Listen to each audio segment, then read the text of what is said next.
Hello, I'm Isaac Hayes III, founder and CEO of Fanbase. Listen to what I'm about to tell you. The window to invest in Fanbase is closing. We've raised over $10.6 million of our $17 million goal. That means there's room for less than 6,370 people to invest in Fanbase for the average amount. The minimum to invest in Fanbase right now is $399. That makes you an owner in Fanbase today. Go to startengine.com/fanbase to invest. Why? Because current social apps have taken advantage of users for far too long, with content suppression, shadow banning, harmful racist content, and no real tools for monetization and equity. Fanbase has over 1.4 million users and counting, allowing anyone to reach all their following and monetize their content from day one. Social media is the new TV, and whoever owns the apps that distribute that content have the opportunity to own potential billion-dollar companies. While big platforms with uncertain futures are failing to serve their users, Fanbase is stepping up to fill the gap. Don't wait until it's too late. Invest now, invest for yourself and your future. Go to startengine.com/fanbase and own the next generation of social media.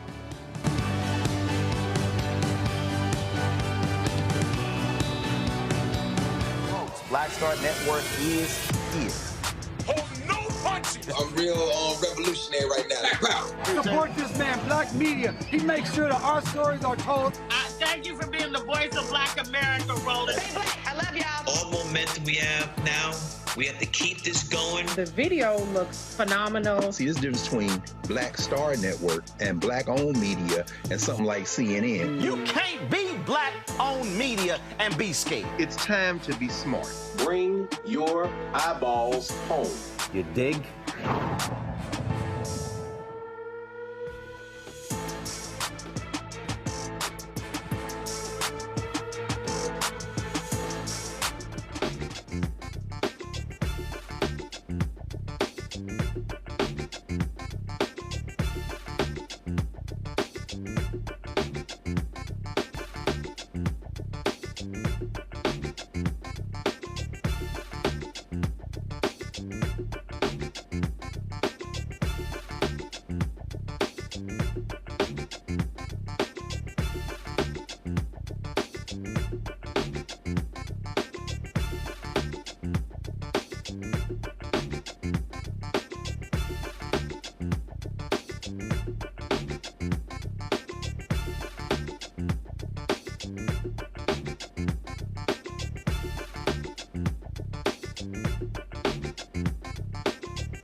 Don't stand up for Medicaid now.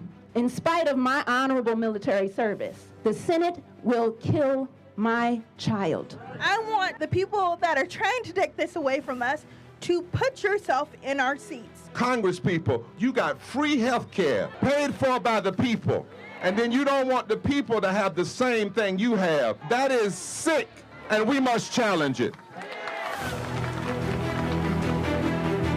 This bill will deny millions of people the health care that they need. This is policy violence. And we won't be silent anymore.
Today is Thursday, June 26, 2025. Coming up on Roland Martin Unfiltered, streaming live on the Black Star Network.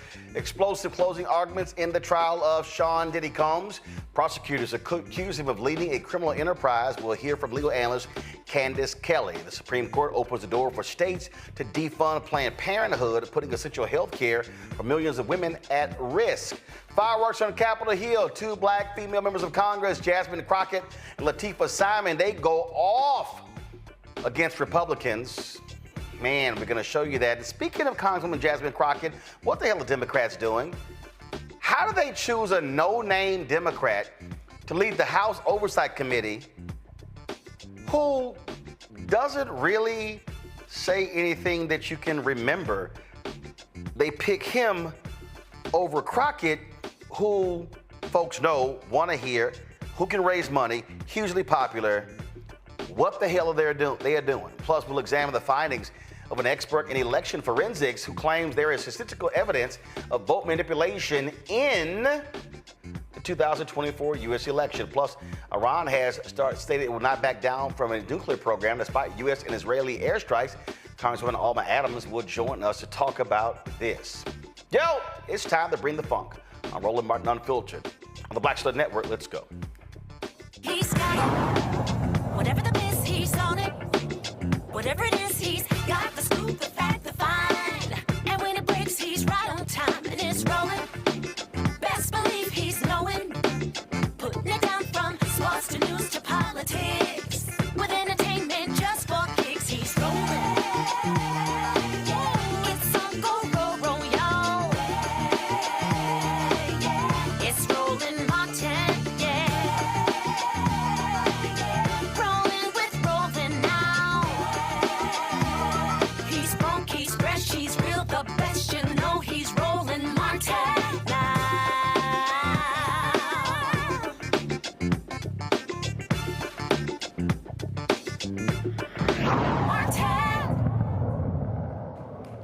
All right, folks, explosive testimony, closing arguments in the Sean Diddy Combs trial. Let's go right to legal analyst Candace Kelley to break down what happened in the courtroom. Candace.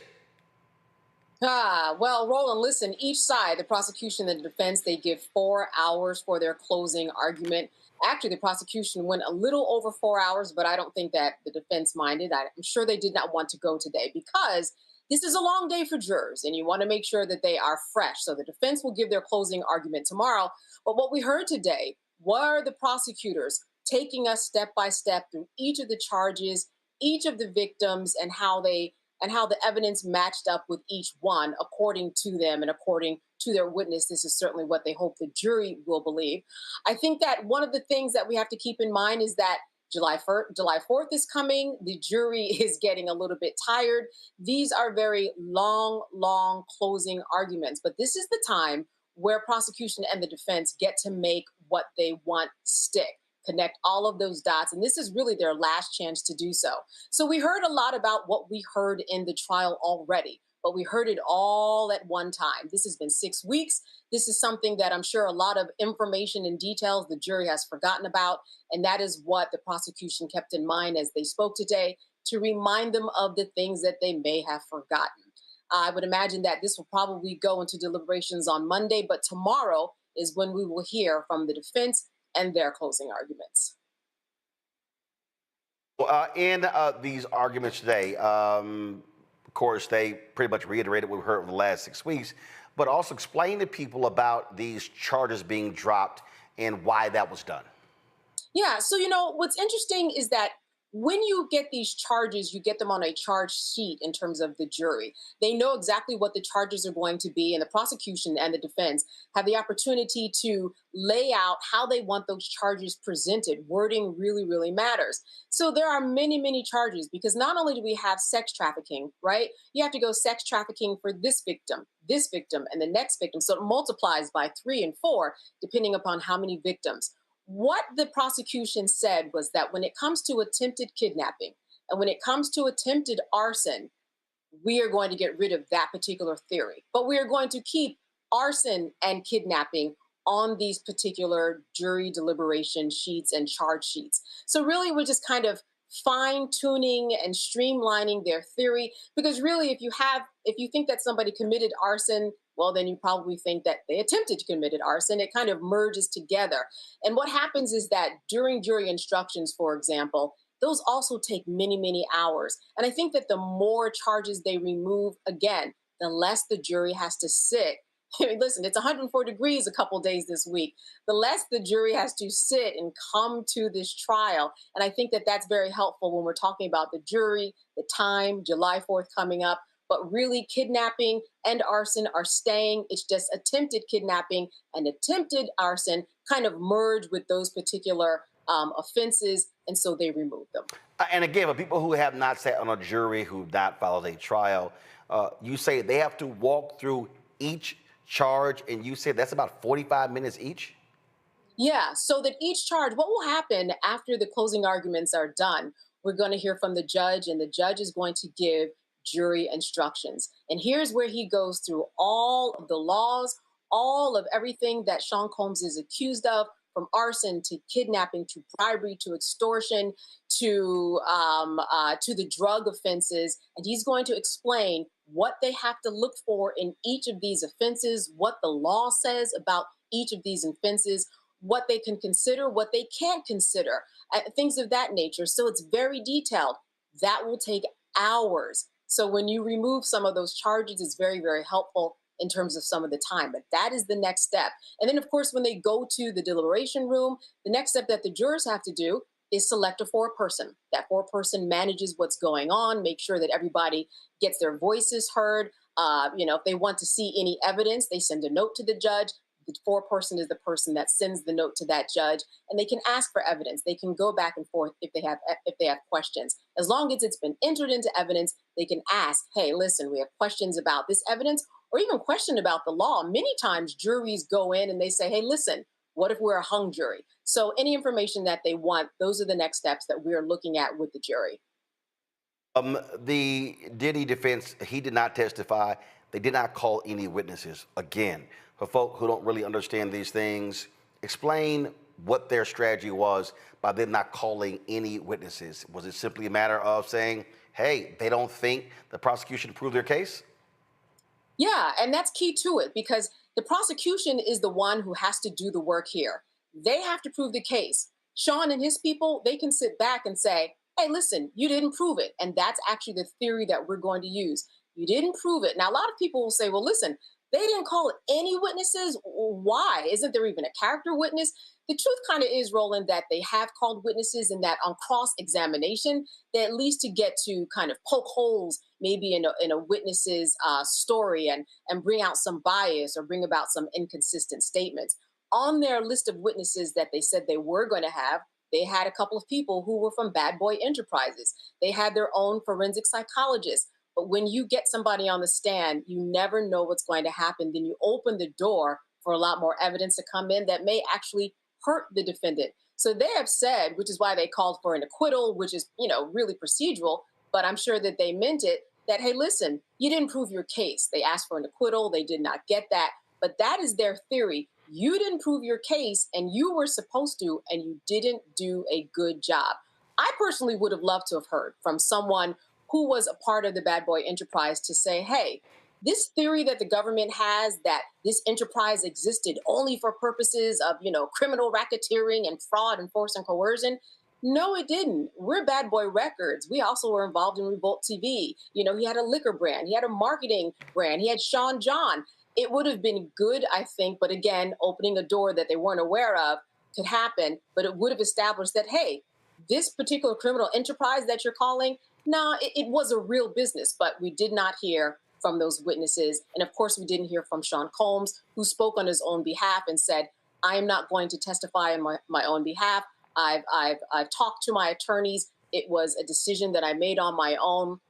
And that's when the defense rested. And lastly, you also have a situation where I think the defense is like, okay, we're going to concede he's an asshole. He's an awful human being, but there's a difference between being an awful human being who physically beat a woman, who physically beat Cassie.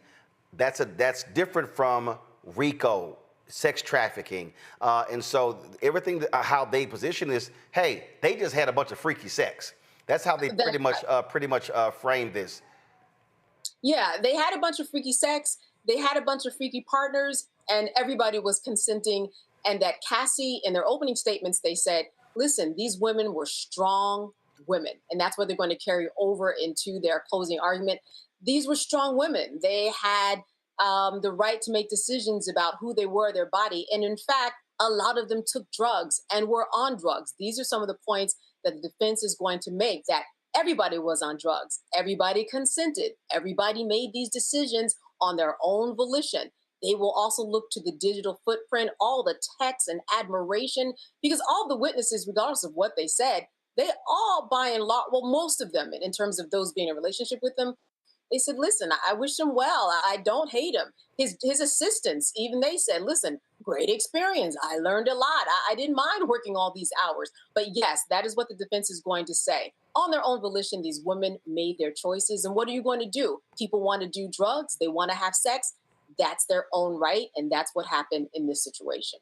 All right, then. Candace Kelley, we appreciate it. Thanks a lot. All right. Good to see you, Roland. Folks, going to a break. We come back. Lots of things happening on Capitol Hill. Ooh, members of Congress just lighten up these Republicans for sheer stupidity. Speaking of stupidity, you had some crazy-ass congressional hearings this week that just made no sense whatsoever. Then, of course, the back and forth with the Ron strike. You've got Pete Hegseth and Trump lashing out at the media because they're not praising and kissing their behind. Hegseth even said that this was the most complex, secretive military operation in history. Dumbass, do you not recall D-Day? They're idiots. I'll be right back. You're watching Roland Martin Unfiltered on the Black Star Network. We don't stand up for Medicaid now. In spite of my honorable military service, the Senate will kill my child. I want the people that are trying to take this away from us to put yourself in our seats. Congress people, you got free health care paid for by the people. And then you don't want the people to have the same thing you have. That is sick, and we must challenge it. This bill will deny millions of people the health care that they need. This is policy violence. And we won't be silent anymore. This week on The Other Side of Change, Juneteenth. It's a day about blackness. It's a day about freedom. It's also a day about talking about justice delayed. And we are not in the business of justice being denied to us. So stick around. We're going to talk all about the case for reparations. The push for reparations is not just an economic project, it's a moral project. So if we want to live up to the ideals of this foundation, then reparations has to be something that we pursue. Only on The Other Side of Change on the Black Star Network.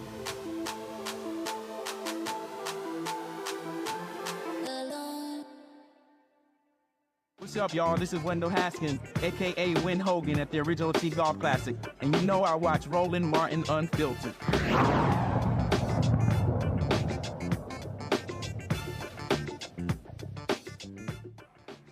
All right, folks, it is always quite interesting when Congress is in session. Then you have these political hearings, and then you got these nutcase Republicans, and then, of course, you've got absolutely, utterly ridiculous and insane MAGA doing the things that they do. And it also exposes just how arrogant and shameful these people really are.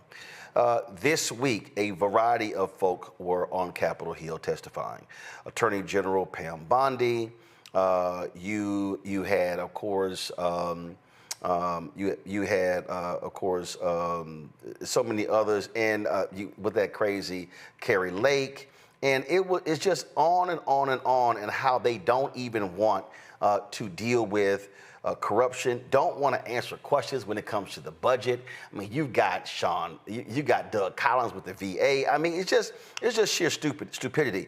Here's a perfect example of their arrogance. So here's Pam Bondi talking to a United States Senator from Oregon, And she said, you know what the hell? I'm just going to be a pissant in answering his questions. Listen to this. A request by UAE to produce AI chips that would go to UAE. The National Security Advisor of UAE is also the CEO of MGX.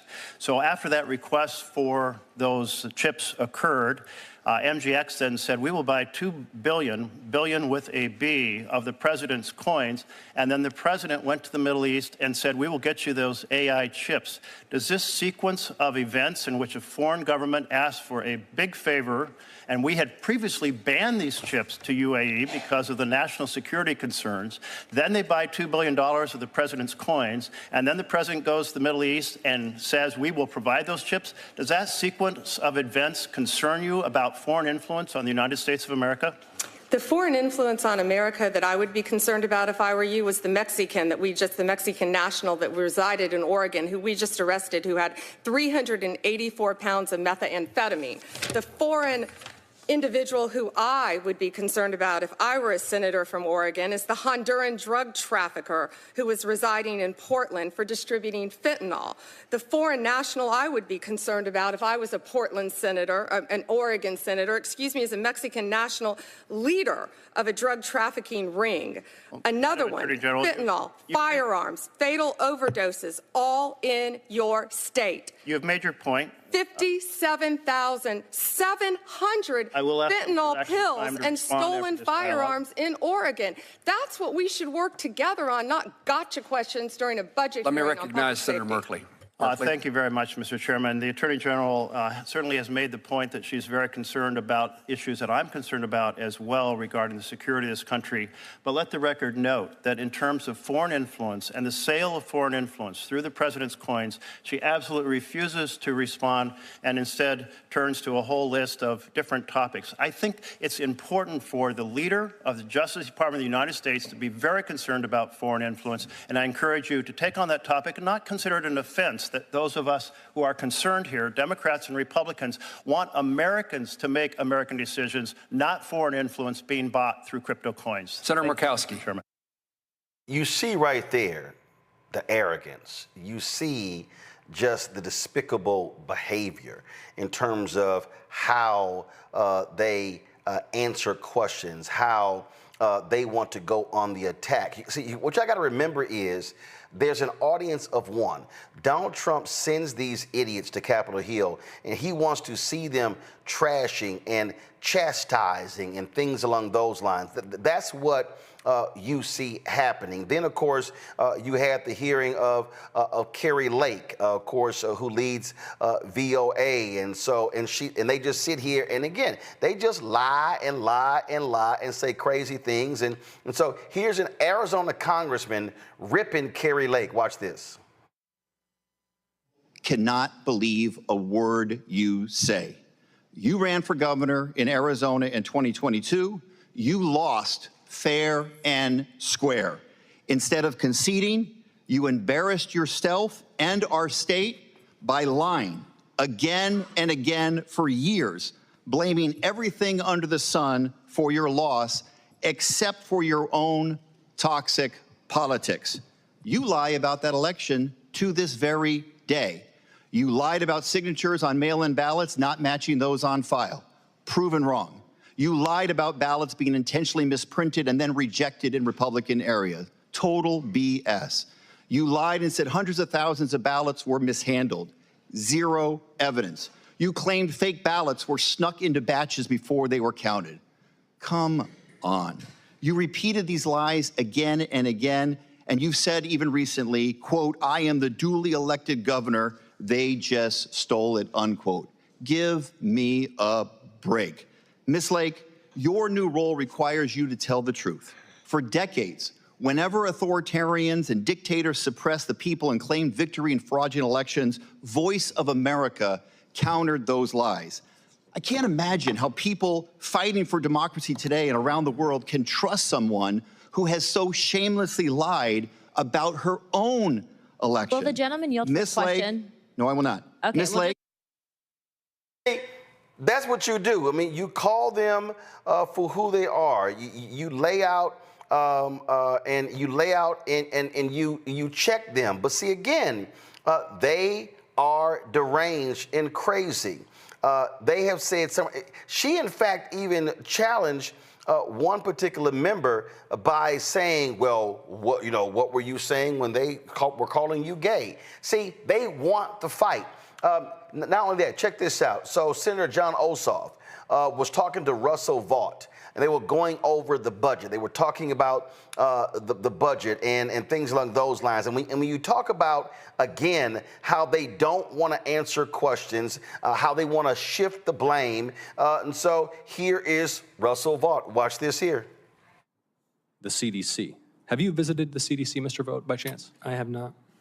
It is the flagship epidemiological and public health agency for the country and indeed for the world. That even the Biden administration felt the need to reform. You have now fired or tried to fire nearly a quarter of the workforce, correct? Senator, are you suggesting the CDC performed well in the last pandemic? I asked you whether you have fired or tried to fire a quarter of the CDC workforce. I can't answer the question because I don't have the facts in front of me. That's you have the CDC fired or tried to fire nearly a a quarter of the CDC workforce, and your budget request for FY26 would cut the CDC budget in more than half, correct? The Center for Disease Control. No, answer the question. They were incompetent. Answer the question, Mr. Vought. Pandemic. Does your budget request seek to cut by more than half the CDC budget? We certainly seek to cut and reduce by more than CDC. half the CDC budget. Listen, Mr. Vought, you need to come to Georgia and visit the CDC. Good. We'll make that happen because you are destroying this institution. And whatever criticism you have about their past performance, they are essential to public health and epidemiological defense in the United States. You're crushing morale, you're crushing capability, and you're destroying my constituents' lives. And I am grateful for the commitment you've made to come to Georgia and visit the CDC and sit down with those employees. Thank you, Senator, Madam the Biden Chair. administration. I don't want to hear about the reform. Biden administration. Well, You're here on behalf of the Trump administration. Okay. The witness. All right, so I'm going to play one more that I saw. And it shows you the sheer incompetence of these people. It shows you how they don't give a damn about Congress, and Republicans don't care about actually hearing from them. But their entire goal is, again, to just say, you know what? I don't give a damn what any of y'all have to say. This is Senator Jon Ossoff again. Thank you, Mr. Chairman, and thank you again, Mr. Secretary. So just to start with the basics here, Mr. Secretary, the total all-in request for FY26 is $441.2 billion, correct? Yes. Okay, Yes. And how much of your medical services request is for personnel? And how many personnel through this medical services request do you intend to employ in FY26? At the current, and I also have, I have my budget, Andrew, here as well, if there's the numbers that we need, if Mr. Chairman, with yours. The issue that you brought up is right now there are currently 465,000 employees in VA as a whole. VHA has 409,000 of those. I'm so sorry, Mr. The question is, how many staff do you intend to employ through the medical services budget in FY26? Do we, Andrew? 396,000? 396,000. 396,000. Yes. Okay. The FY25 request, and just to be clear, that's intended staffing of medical services in FY26? Say the number again. 395? 396,000. 396,000. 396,000. Okay. Yes. How many physicians do you intend to employ in FY26? Physicians. Oh, physicians. We employ a large number of physicians. I'm sorry, who are you? Yeah. Andrew is our budget. Right now, we currently have 28,868 physicians. Yeah, so how many physicians do you intend to employ in FY26? We're not cutting physicians, so at this point in time under that budget, we're still looking to continue at 28,868 at minimum. because we're also having to add staff, add physicians which are not which are exempt. So we're adding here's those. what we usually. And because this is, for example, the budget request from 25, and it specifies that for 25 we're requested 25,099 physicians. So we usually get this in advance of this hearing. So my question is just how many doctors you intend to employ. Yeah, and at this point in time, I'll take that and get it back to you. As I told you yesterday on the phone, there'll be some more information coming later this week. Okay, how about dentists? The same answer. Do you have the number for nurses? We currently employ 91,040. I'll have the. But my question is how many? And I understand, and the breakdown will be provided as I said yesterday. Okay, well, how have you calculated the money you need for personnel without having yet decided how many personnel to employ? In the breakdown of the budget, which right now is still going on, these are the numbers that we are using to go forward from last year's budget into this year's budget. And at this point, there is also a gap in how many we have currently hired and not hired. And so at this point, I'll have the numbers for you that we've not provided yet. We'll be providing those numbers. But you've proposed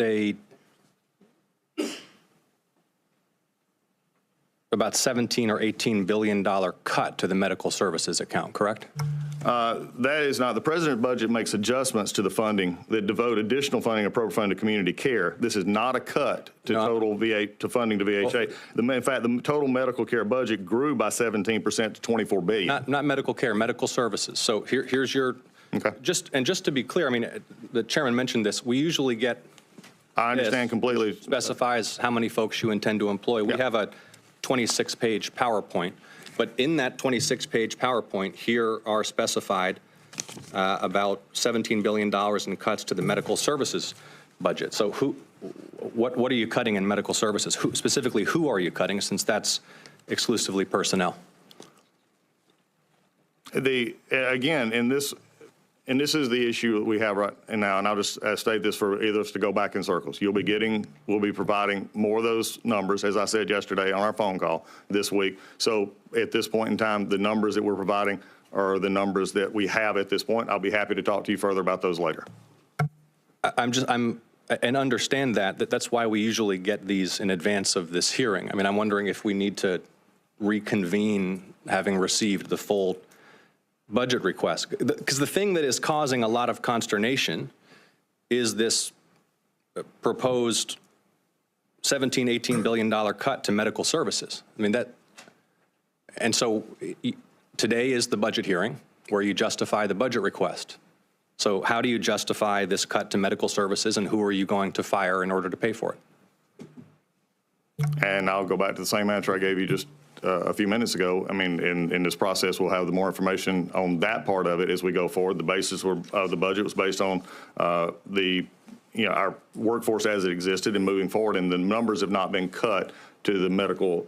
I'm sorry. Yes, it has. Budget. You have in your PowerPoint here $17 to $18 billion in cuts to medical services. Again, this is a 26-page PowerPoint to justify the budget. So.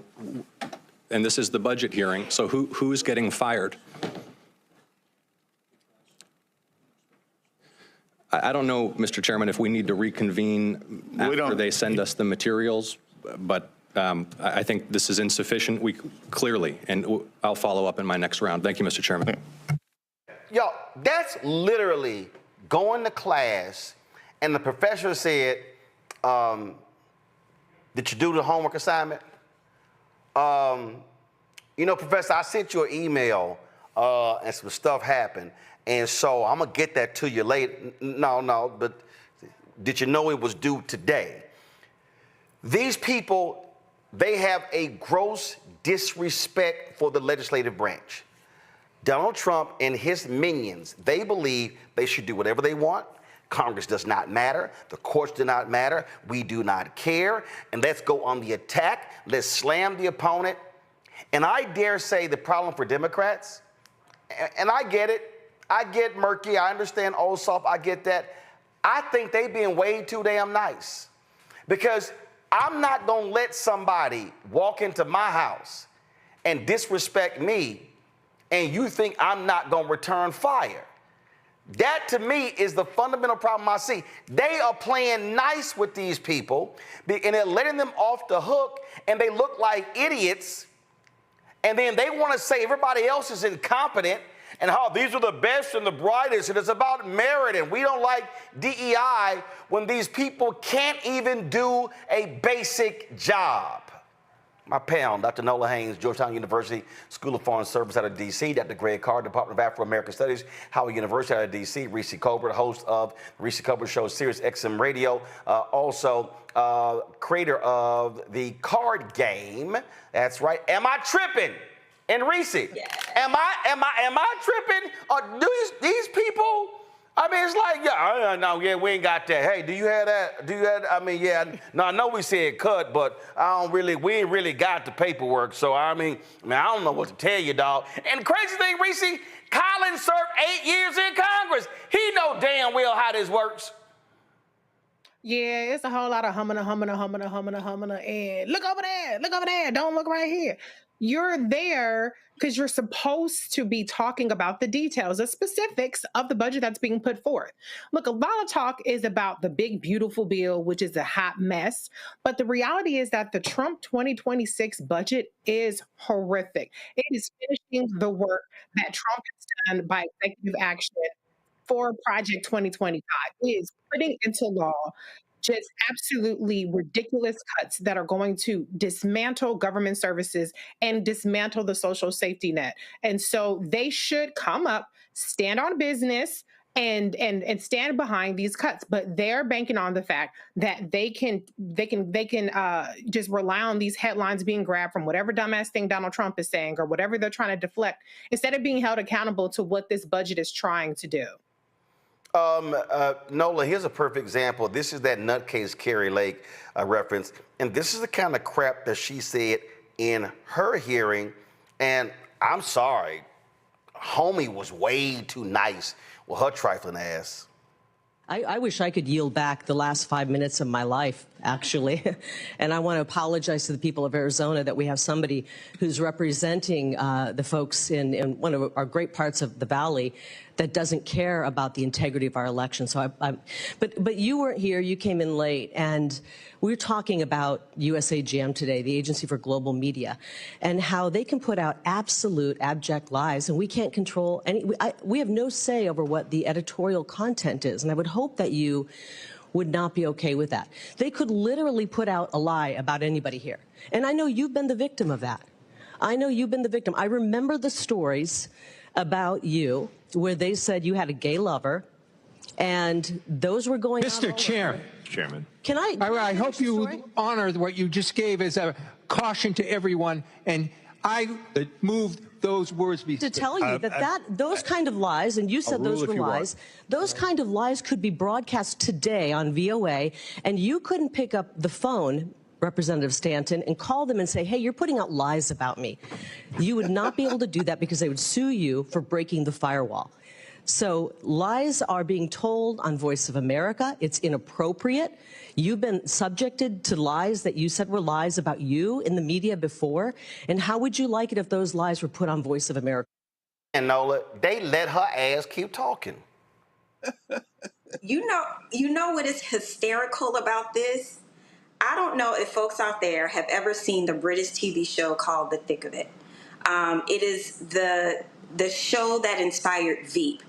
This scene is exactly from that show. Hold on, Nola. Why are you holding that microphone? Because I'm on my phone. There was some technical issues, and Nola, that microphone clips on. Just clip it on. I want to hold it because I like my nails. Can I do me? And Nola, I want to hold it because I like the aesthetic. Take the furry thing off. That's a windscreen. It ain't windy inside. It's the aesthetic. No, it's not an aesthetic. No. Matter of fact, let me go ahead and say that. I'm going to let you finish. I keep watching these damn people. Teray, I keep watching these folk do videos, and they really getting on my nerves. That is a windscreen. It is supposed to reduce the wind noise. That is not a furry accessory. So, Lord have mercy, like a big ass. Put that chia pet, clip that thing onto you and just talk. Well, can I borrow the windscreen so I can turn my fan up? Lord, gone. Hey, ooh, that irks me. Listen, the noise from my air conditioner and the noise from the fan, because it's a lot going on in here. Can I just finish my thought? Man, next thing y'all know, y'all gonna have a pink windscreen, a red windscreen, a green. Girl, gone. I'm sure that's there. Thank you. So back to my point. If you watch the British show, The Thick of It, it was about Tony Blair's comms director who was a bully. And when I say that this is the exact scene, the exact tactic of throwing everybody off by first insulting the person, saying, oh, you were late, by throwing that person off, and then by saying that something happened to you negative in the media to deflect from what the actual situation about them is. I kid you not. If y'all, as politicos, have not watched The Thick of It, you have got to watch that show. This is an exact scene, frame by frame by frame, which makes this even more hysterical. But it's effective. They have dug in. They are standing 10 toes down on just being bullish, on being rude. They don't care. They don't care that this is how they're being seen, because they've been told this is what strength looks like. And like everyone has said, the Dems need to figure out very soon how to combat this, because you're sitting there looking crazy, still trying to be statesman-like, stateswoman-like, when people are coming for you, because to me what she said was homophobic, and it was done on purpose, because that's red meat for the base, right? That was to own the lib. They need to figure this out very quickly, because they sitting around here looking crazy and weak. Yeah, because for Donald Trump, he wants central casting. He wants people who look a certain way, Greg, talk a certain way. And what Democrats don't seem to understand is that these congressional hearings, folk can say performative, performing for the cameras. Yeah. The reality is you should be using your 5 minutes to eviscerate your foes, to destroy them, to make them look like sheer idiots. And when they bring the shade, you hit their ass with a double and a triple dose of shade. But no, they want to sit here and let these fools ramble and go on and on and on. That's why it was Congresswoman Maxine Waters and not everybody doing reclaiming my time. You got to shut these thugs down and not give an inch, Greg. Absolutely. You do. To the white passing Carrie Lake and all the others who are working to foment their Lord and Master, it may look like there's individual flair in each of these performances and appearances, but the architect of much of this was on the Hill earlier this week and last week, Russell Vought. It's Russell Vought's playbook. It's exactly what Richard said. When you go to the Mandate for Leadership, Project 2025, you read Vought's chapter on the concept of the executive branch and this kind of powerful, all-encompassing executive branch. Then what you saw today was the equivalent of Richard Pryor saying back in the 70s or Chris Rock in the 1990s, I don't know that S. Keeping it real. In other words, I'm from the executive branch. I ain't got to tell you S. Richard Pryor said, hey man, show me. I ain't got to show you. That's really what Collins was telling his former colleague. That's what we've seen with Carrie Lake. This is what we've seen with everybody who's testified. Contempt. So anyone expecting anything different? I mean, look at that stooge Bill Cassidy in Louisiana, who's right in bed with him. You're a medical doctor. And Robert F. Kennedy came up there and to your face and straight told a lie to you. And now you up here, I'm having to reconsider. No, you're not. It's all theater, as you said, Roland. The tragedy is we watch theater so much that we think it's real. But them phone calls had already been made. They're not going to stop her. Yeah, it just sort of just drives me crazy when they do that. And I came across, see, this is also why I could never serve in office. Because, man, I be getting censured. They'll be like, you shouldn't be cussing. I spoke to a fellowship today, and the senior saints be like, Roland, stop cussing. I'm like, y'all, I'm trying not to cuss, but these folk just make me cuss, but I ain't gonna come close to cussing recent. But here's a perfect example.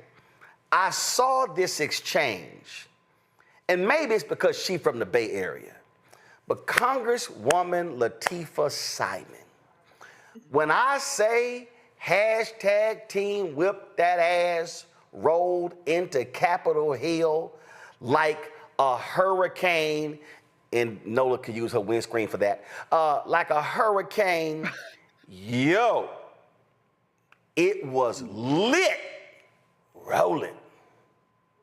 This is a very, very difficult conversation. I'm a great granddaughter.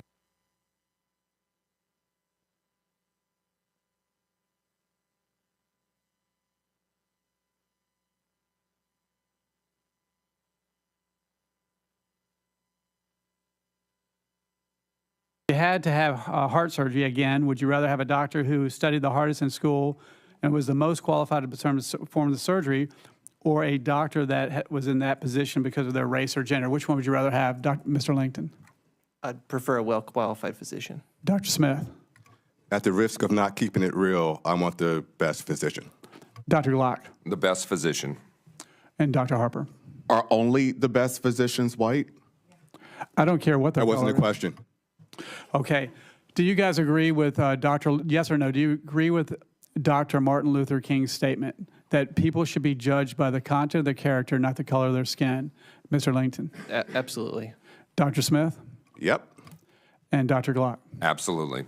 And Dr. Harper? Martin Luther King would absolutely be repulsed by the politicized attacks on diversity, equity, inclusion. So you're not going to say yes or no? Yes or no? You got to say yes or no. No. Listen, I'm telling you right now. Well, I disagree. That hiring and promotion based. Are you advocating hiring and promotion based on character? Would also be repulsed by the lack of classical values. Stands for didn't that earn DEI it, gets rid of. and the answer is yes or no. Are we hiring people based on skills and experiences, or are we hiring them based on character? It should be quality and not race and sex. Made it clear he doesn't want to answer the question. Why don't you go on to the No, he was asking for clarification. I think that's fair. This is a very, very difficult conversation. I'm a great granddaughter of someone who had a literal yoke on her neck. A literal yoke. And I will give the 4.5 minutes of my time to my people from Malvern, Arkansas, from those fields. And I want to be clear that 4 out of the 5 of you last year posted on your social media the words of Dr. King. And there are so few folks who actually have studied, who are clear on the theology of freedom of King. Very few of you have read and studied and have sat in Ebenezer Baptist Church. So I would ask you, you keep Dr. King's name out of your mouth. If you, like me and the many scholars who will be watching, studied King, you know that he and the mothers and the fathers of the civil rights movement and of the movement for emancipation not only would be struck by the conversations in this room, but would be shattered by the consequence of lies, of hatred, of abuse of this administration in the name of folks who worked to make this country more free. Children of Abraham, for real. I want to be clear for the young people that are listening today here in this audience, this conversation is not about an acronym. It's just not. It's just not. This is a conversation. It's an attack. It's an attack on what you see right here. Now, see, who's on this side of the dais? This was never the plan.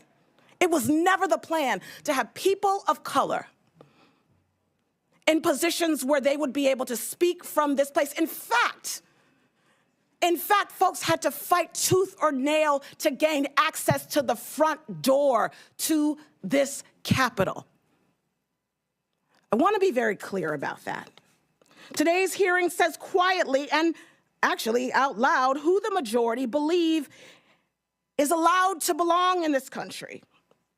They use Dr. King's name in deep vein, who has a place in the hierarchy that was never meant to be questioned. The majority is leading a coordinated effort, I want to be clear, to push us back to a segregated America based on race, based on ethnicity, based on national origin, based on sex, based on sexual orientation and gender identity and disability. Inclusion, as a disabled woman, they have been very, very clear, including folks who look different than the standardized white man in this country, folks who are disabled, folks who love differently. Those folks should not be at the center of power. That's the plan. They are motivated by a fear of a multiracial and a multicultural democracy, a fear that freedom of co-equal citizens living as their authentic selves with pride and a fear. They have a fear of accountability. We must name this conversation today for what it truly is. It is a bigotry. It is a hypocrisy. Republicans, like I said before, will quote Dr. King all day, will bring forth Lincoln, and will talk about Frederick Douglass in the same breath that they are gutting civil rights offices in our governments, in the same breath where they seek to ban AP African American Studies that tells the true story of this country. It ain't just one story, it is a complete story. But folks on this dais don't want you to learn it.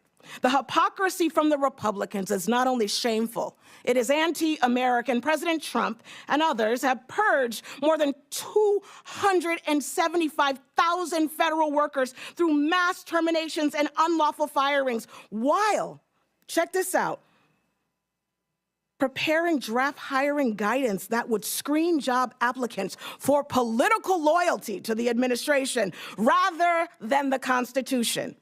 The Trump administration put 500,000 qualified federal workers with disabilities, jobs at risk. Half of those are veterans. The Trump administration has forced out transgender service members who have served their country with loyalty and love while elevating dangerously unqualified news anchors to lead our nation's Defense Department. The Trump administration rewards loyalty over expertise, obedience over justice. These attacks are central to a broader agenda.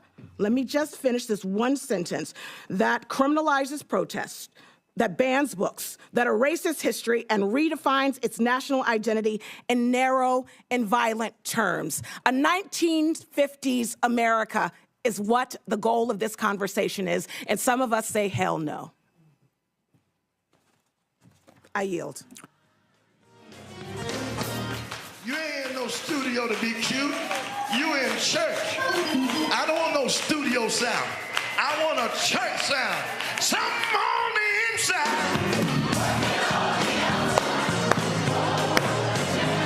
Hey, she took him to church, Greg. Greg, she took him to church. Yes, took him to church.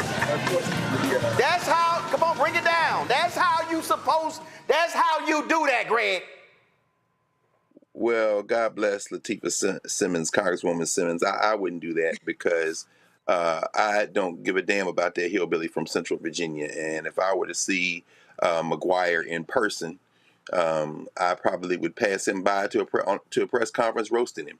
He's beneath contempt. So God bless her for that. I tell you though, man, it presumes that they don't know. In the case of McGuire, who was a Navy SEAL and came all this stuff, he clearly has the intelligence to know better. Unlike somebody like Tommy Tuberville, who is brain damaged, apparently.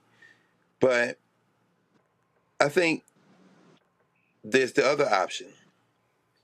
I may or may not know, but more importantly, it isn't germane to my agenda. I have the power. And so therefore, you can make the most compelling logic case that you would like. I'm still going to do what I'm going to do.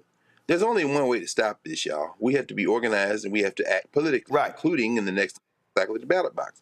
What Lateefah Simmons did, that's great to show to some young people. What we're seeing from some of the Democrats, Jimmy Raskin, people, Jasmine Crockett, we're seeing civics lessons. If you want to package that and put it on a platform and teach young people civics, fine.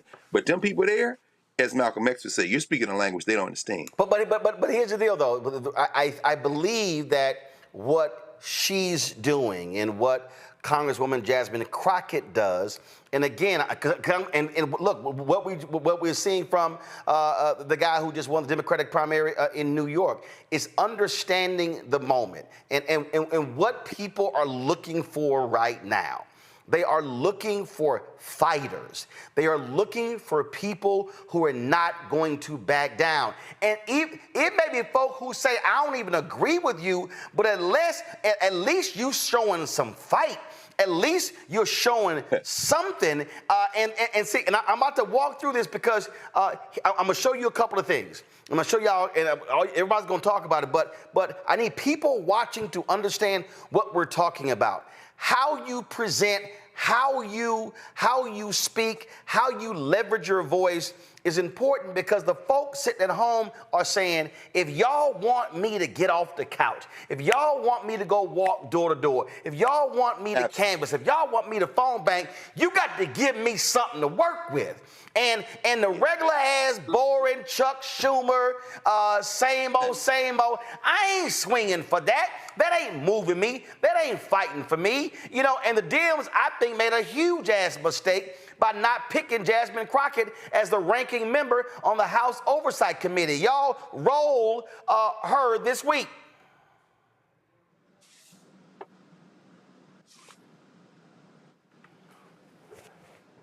It's interesting that we're being accused of wanting all kinds of criminals to be on the streets, or that we don't believe that people should show up to their meetings and appointments. Last time I checked, there's a lot of people that are actually being grabbed as they are going in for their appointments. In fact, we know that one of the candidates that was recently running in this mayoral, he ended up being arrested because he decided that he was actually going to escort people that are actually showing up to their meetings.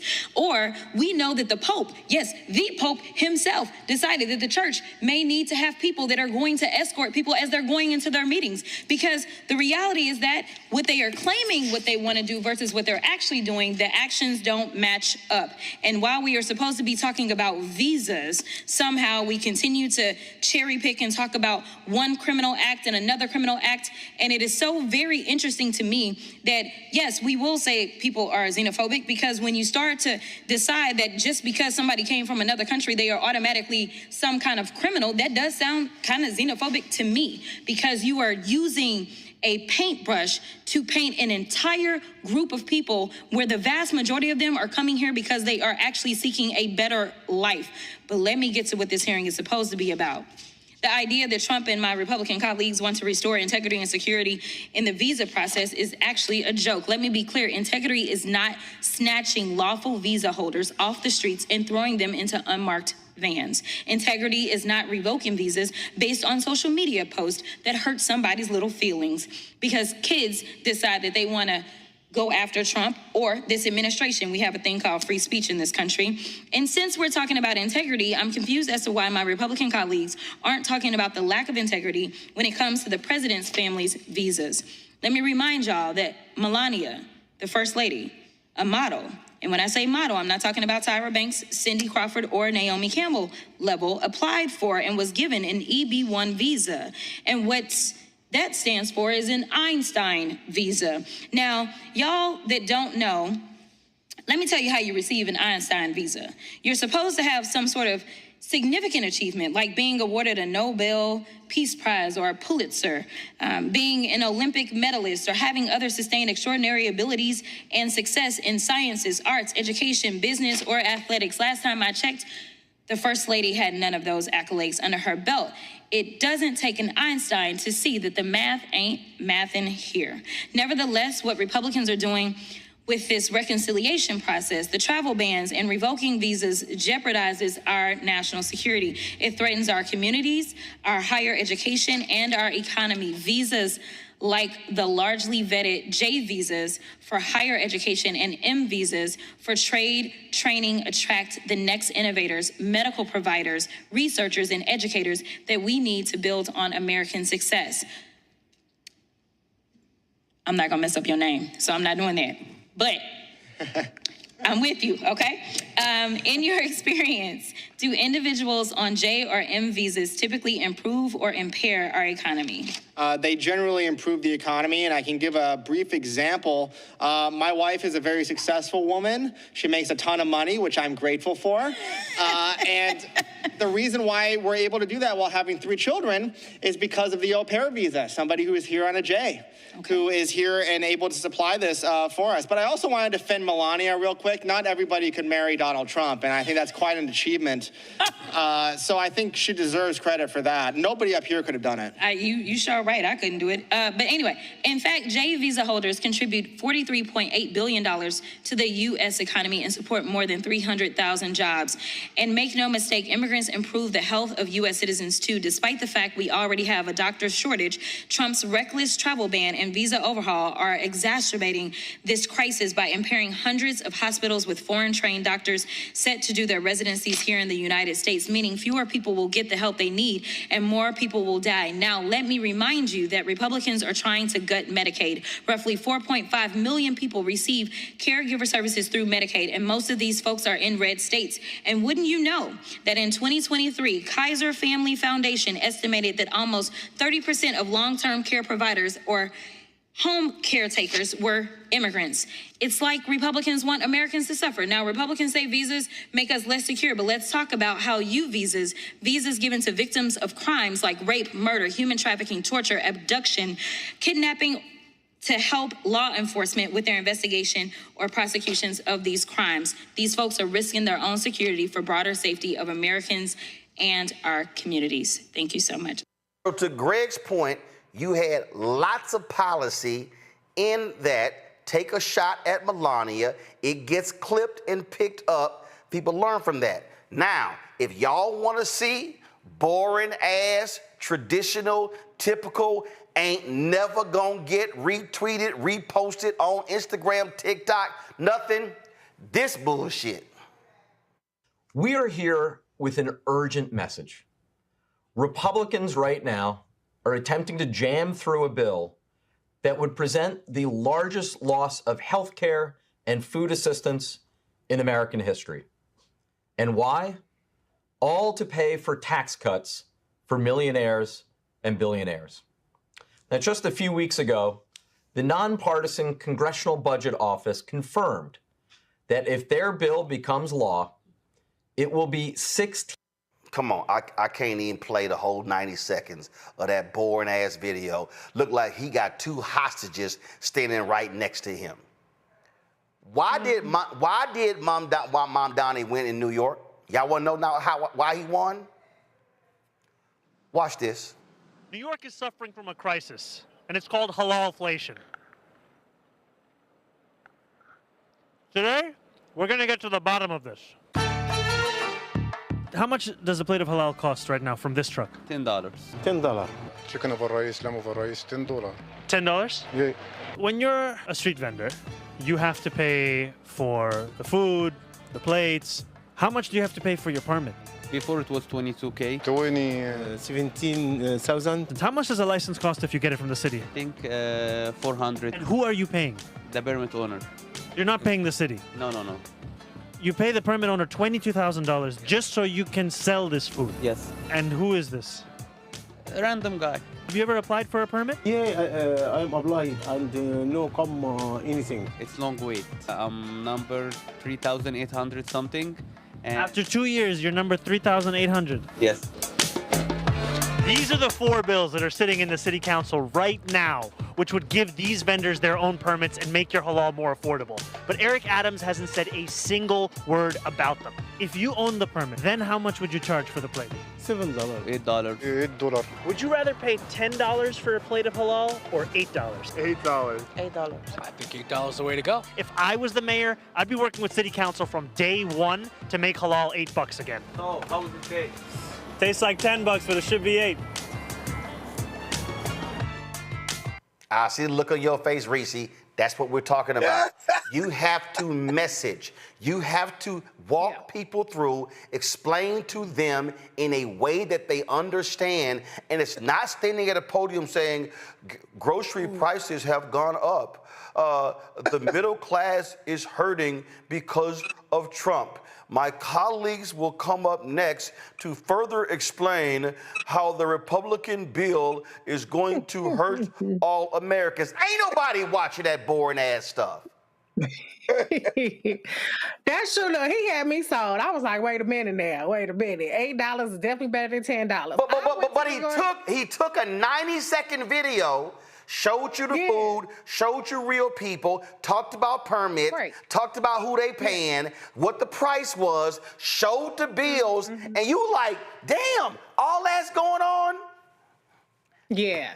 No, that was brilliant. That was brilliant. It was personal. It was policy. It was connecting the dots. It was showing the implication of government for people who are so disaffected and disillusioned and just think it doesn't matter who's in office. It doesn't matter what government does. It showed a very tangible, relatable reason why it does matter. So that explains, like you said, a lot of what his appeal is, because he is connecting the dots for people who just don't think that it matters. I do want to go back, though, to Congresswoman Lateefah Simon, because she really is sensational. She's not just great in terms of being able to dismantle that racism and that ridiculous hearing, but I want to shout out legislation she put forward because, you know, she is legally blind. And she put forward a legislation to provide mobile vision services for students. That's the kind of legislation that doesn't often get touted, but I think she deserves so much. And then obviously we all know that Congresswoman Crockett, she broke it down and made it plain. The reality is that we need to reach people who don't get that government can work. They don't get what's not working about government and why. And they don't get why the people that they send to government can actually help it make work better for them. And so the more that you have Democrats out there who actually know how to talk to regular people, and we're not talking about just the white man diner, working class diner that Bernie Sanders has been trying to get for the past however many years and still lost 2 presidential primaries and got fewer votes in Vermont than Kamala Harris, but he trying to bring her up on a negative. We're talking about regular schmegular ass people, the people that make the difference between Democrats winning and Democrats losing. That's what we need to be focused on, reaching those folks. And look, listen, this week, Nola, the Democrats chose Congressman Robert Garcia to be the ranking member of the House Oversight Committee. Frankly, leadership did not want Crockett. They took a vote there that told the members how to vote. She then drops out. They let Garcia. Now, Robert Garcia, from all I understand, is a great guy. I ain't never heard of him. In fact, he is great. In fact, yeah, but here's the deal though. I ain't never ever used a clip of Robert Garcia. I can't even remember coming across in terms of these hearings. Now, Lateefah, Summer Lee, Crockett, Frost, my man, I can't remember him, the guy from Texas, the new guy from Texas. I've seen that. I'm like, great. Okay. Oh, I'm like, all right, who you? And again, I'm flipping through right now. I'm going through his Twitter feed. You know what I see? Come on, switch, y'all. I see MSNBC clip. I see MSNBC clip. I see MSNBC clip. I see MSNBC clip. I see MSNBC clip. I see MSNBC clip. And I'm just simply saying, dog, if you want to sit here and reach some folk, then you gonna have to sit here and talk to some non-sources. And I don't know what they doing, why they in terms of why they chose them. And I've seen a lot of these stories, Nola. Well, you know, I'm not quite sure what went down. They don't like Crockett, this, that, and the other. But guess what? She raising more money than them. In demand, is communicating in a way where a new generation is appealing to them. And so where I come from, I'm gonna get the ball to to my shooter who's hooping. Like if I'm playing ball, I mean, you might be a good rebounder, but if she's scoring, yo, I'm passing you the rock. I'm putting you in position to score. And I don't know what's wrong with the Democrats. they sort of want this nicety, and I don't want you to be too loud, and I don't want you to be too aggressive. I'm not understanding what their strategy is. Maybe you got some better insight, because I don't know.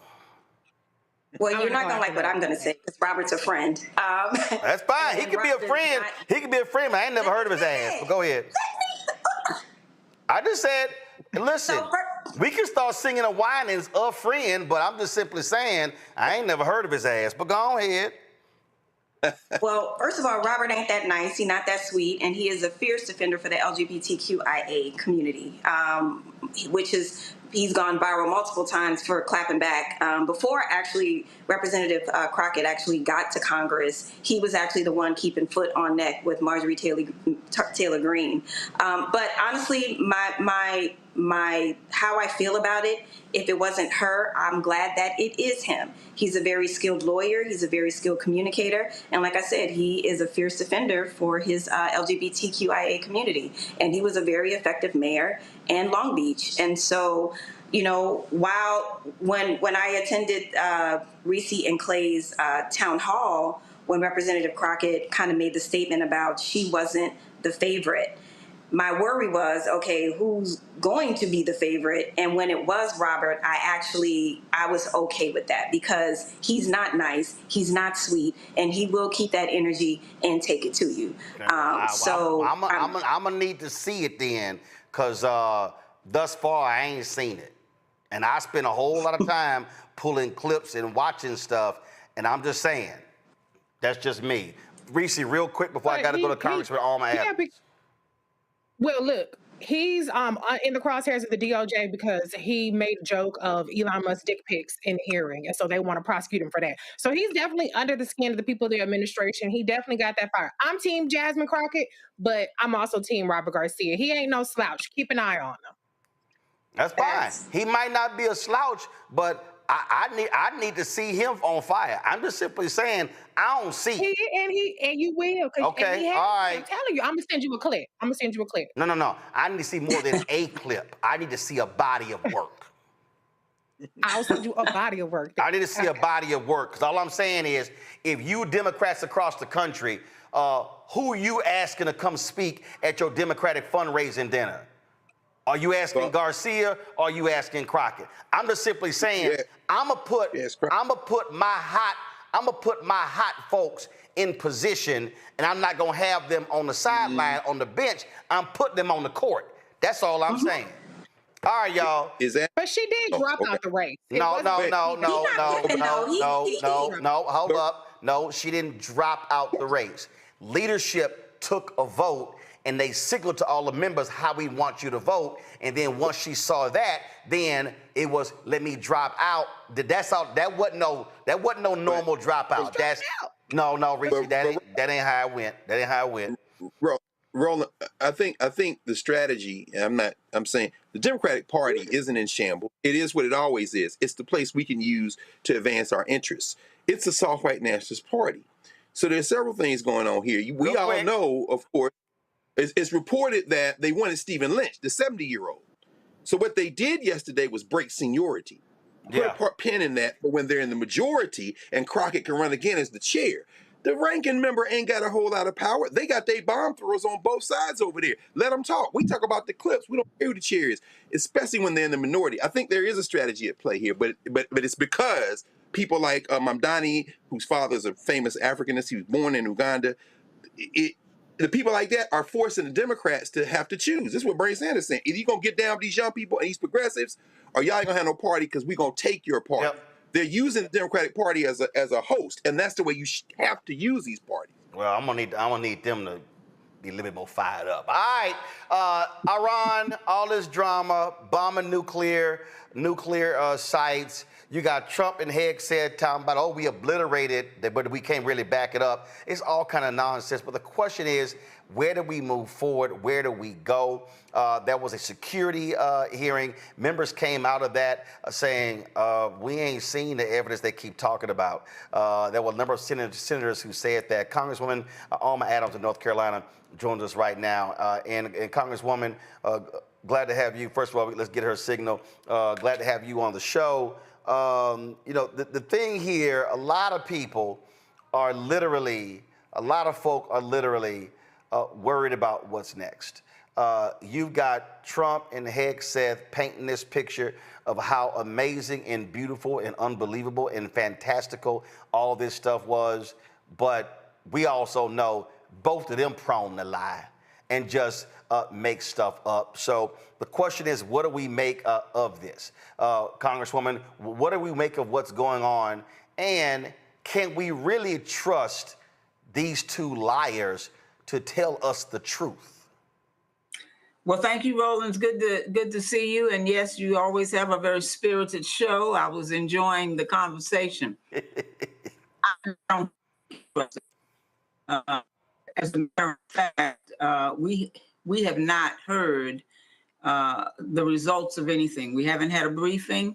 The briefing that was scheduled was postponed. Well, first it was canceled, and now it's back on for tomorrow.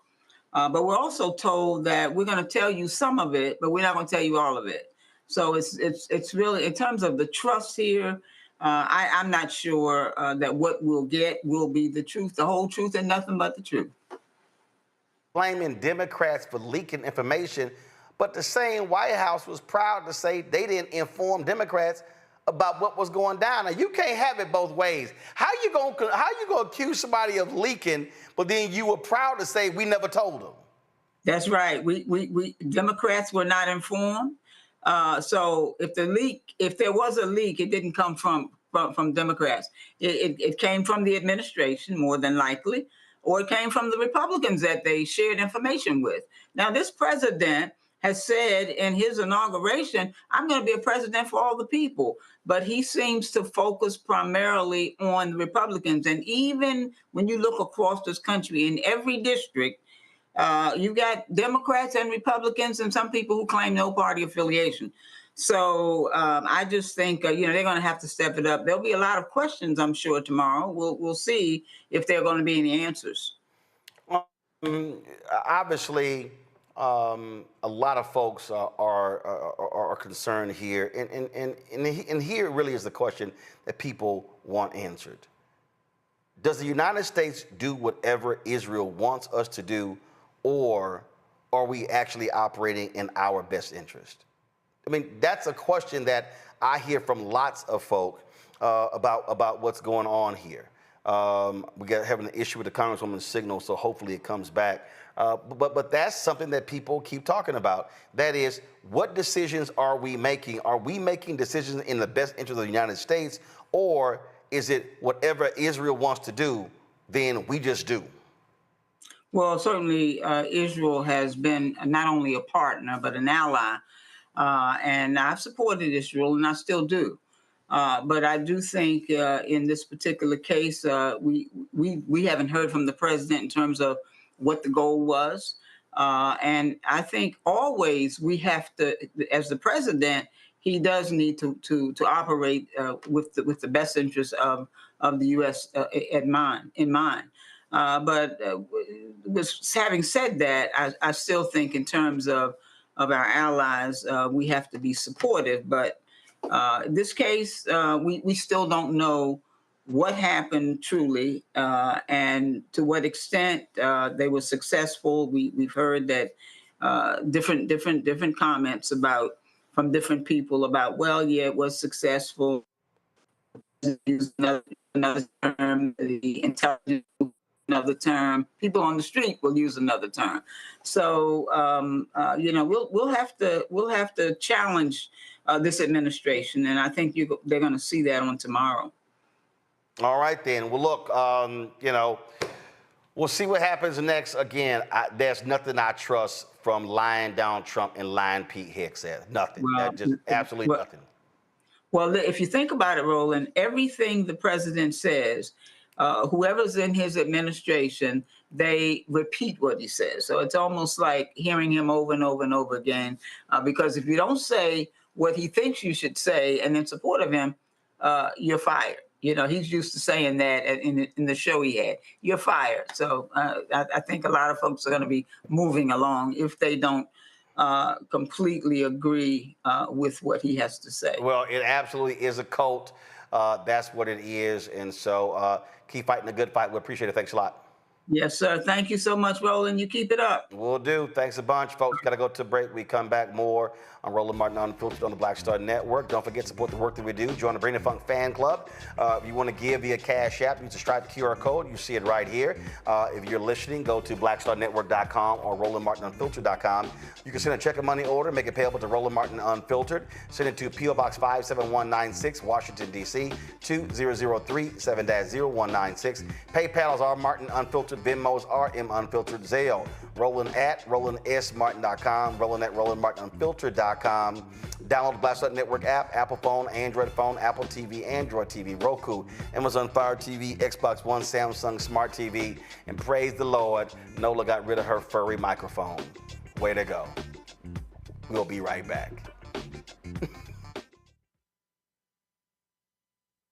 We don't stand up for Medicaid now. In spite of my honorable military service, the Senate will kill my child. I want the people that are trying to take this away from us to put yourself in our seats. Congress people, you got free health care paid for by the people, and then you don't want the people to have the same thing you have. That is sick, and we must challenge it. This bill will deny millions of people the health care that they need. This is policy violence. And we won't be silent anymore. Hi, I'm Dr. Jackie of A Balanced Life. Think about the men in your life and ask yourself these questions. Who are their male role models? Who can they turn to for advice to learn about what manhood is all about? On our next show, we talk about why male mentoring is so important to men of all ages. Actor Dondre Whitfield leads an all-star cast and panel to answer these and many other probing questions. A woman can't teach you how to be something that she's not. That's on the next A Balanced Life with Dr. Jackie on Black Star Network.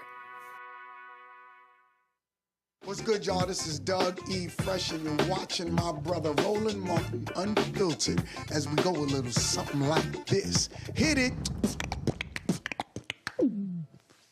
It's real.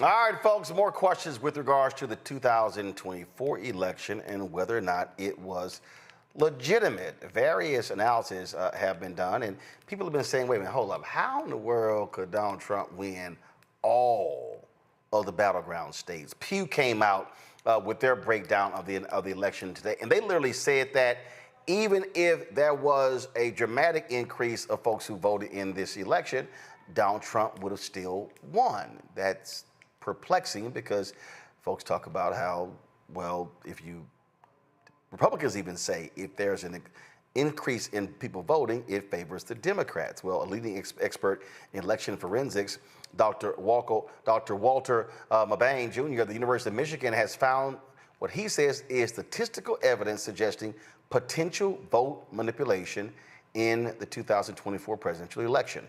His report analyzed 7 million votes across all 67 Pennsylvania counties and found that between 25,000 and 225,440 votes in the presidential race could have been fraudulent. His results support the findings released by the nonpartisan Election Truth Alliance. Nathan Taylor, the executive director of the Election Truth Alliance, joins us right now. Nathan, glad to have you here. So walk us through this. And there's somebody who's watching who's saying, all right, this is some, Donald Trump was saying it was rigged in 2016, rigged in 2020. Now this is just the left saying it was rigged against them in 2024. Thanks so much for having me again. A lot of fun times we've had in the past. It's felt like just yesterday, but it's been months now. So a little bit about my background. As you said, I am one of the executive directors of the Election Truth Alliance, nonpartisan, nonprofit organization that is, we kind of put it together to investigate the 24 election, past elections and future elections. And I think what's important here is, as you said, is there's been a lot of talk about this recently, but I do want to highlight what we're specifically talking about and the findings of Dr. Walter Mebane.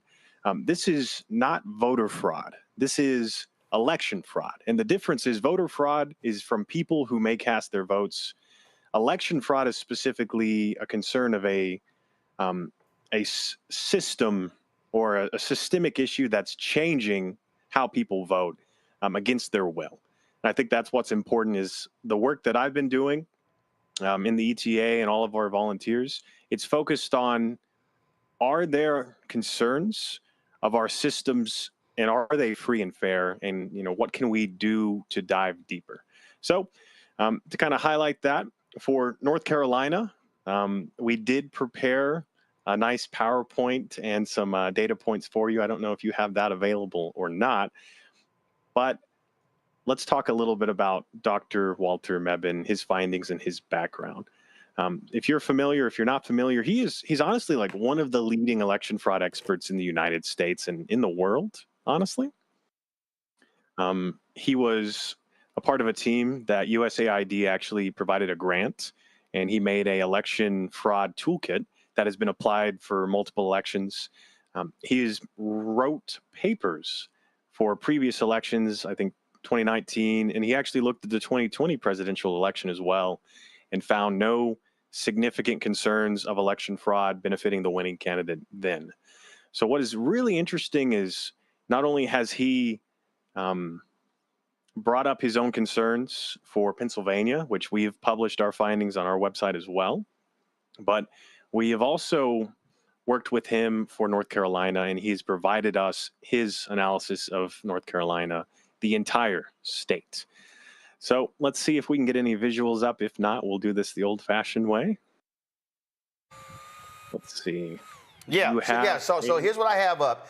You have here why analyze North Carolina, and you say lay out here, for example, when comparing presidential to superintendent race, Kamala Harris received 122,231 fewer votes than Maurice Green, while Trump received 191,470 more votes than Michelle Morrow. Now, for folks to understand, this is what happened in North Carolina.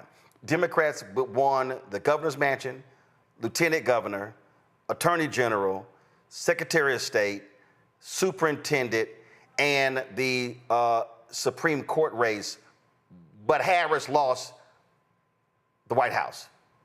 And people are like, how in the hell did that happen? So now go right ahead. Yep. And so what this is highlighting is this is kind of that overview. If you're familiar, a lot of people, such as Smart Elections, they talk about drop-off votes. I like to call them down ballot differences. And that's what you're highlighting is all across the swing states for the 2024 presidential election, the Democrats won up and down the ticket, but then Harris lost at the presidential level. And so what's really interesting is we initially started digging into that before we got into the more advanced statistics, such as what Dr. Walter Mebane does. And we're just highlighting here that all across every county in North Carolina, just to begin, we're seeing that Harris is always underperforming the Democrats on the same tickets. So we're talking, in this case, we're looking at the superintendent race, and we're seeing that she is getting up to 122,000 less votes across all of these counties. But Trump, on the other hand, he's always overperforming his party candidates. So you have right here, first, down ballot analysis, 2016, North Carolina presidential versus superintendent. And so what you're showing here, and I'm just going to zoom in here, the blue. Yeah, this is 2016. Right, so the blue is dim. The blue is dim, the red is Republican.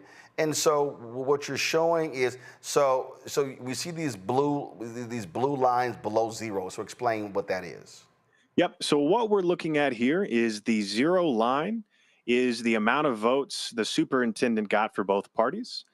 And then if you are above the line, as you said, the blue is Democrats. In this case, it was, I believe, Hillary Clinton in 2016. So if you're above the zero line, you got more votes than the superintendent of your party. So that was 2016.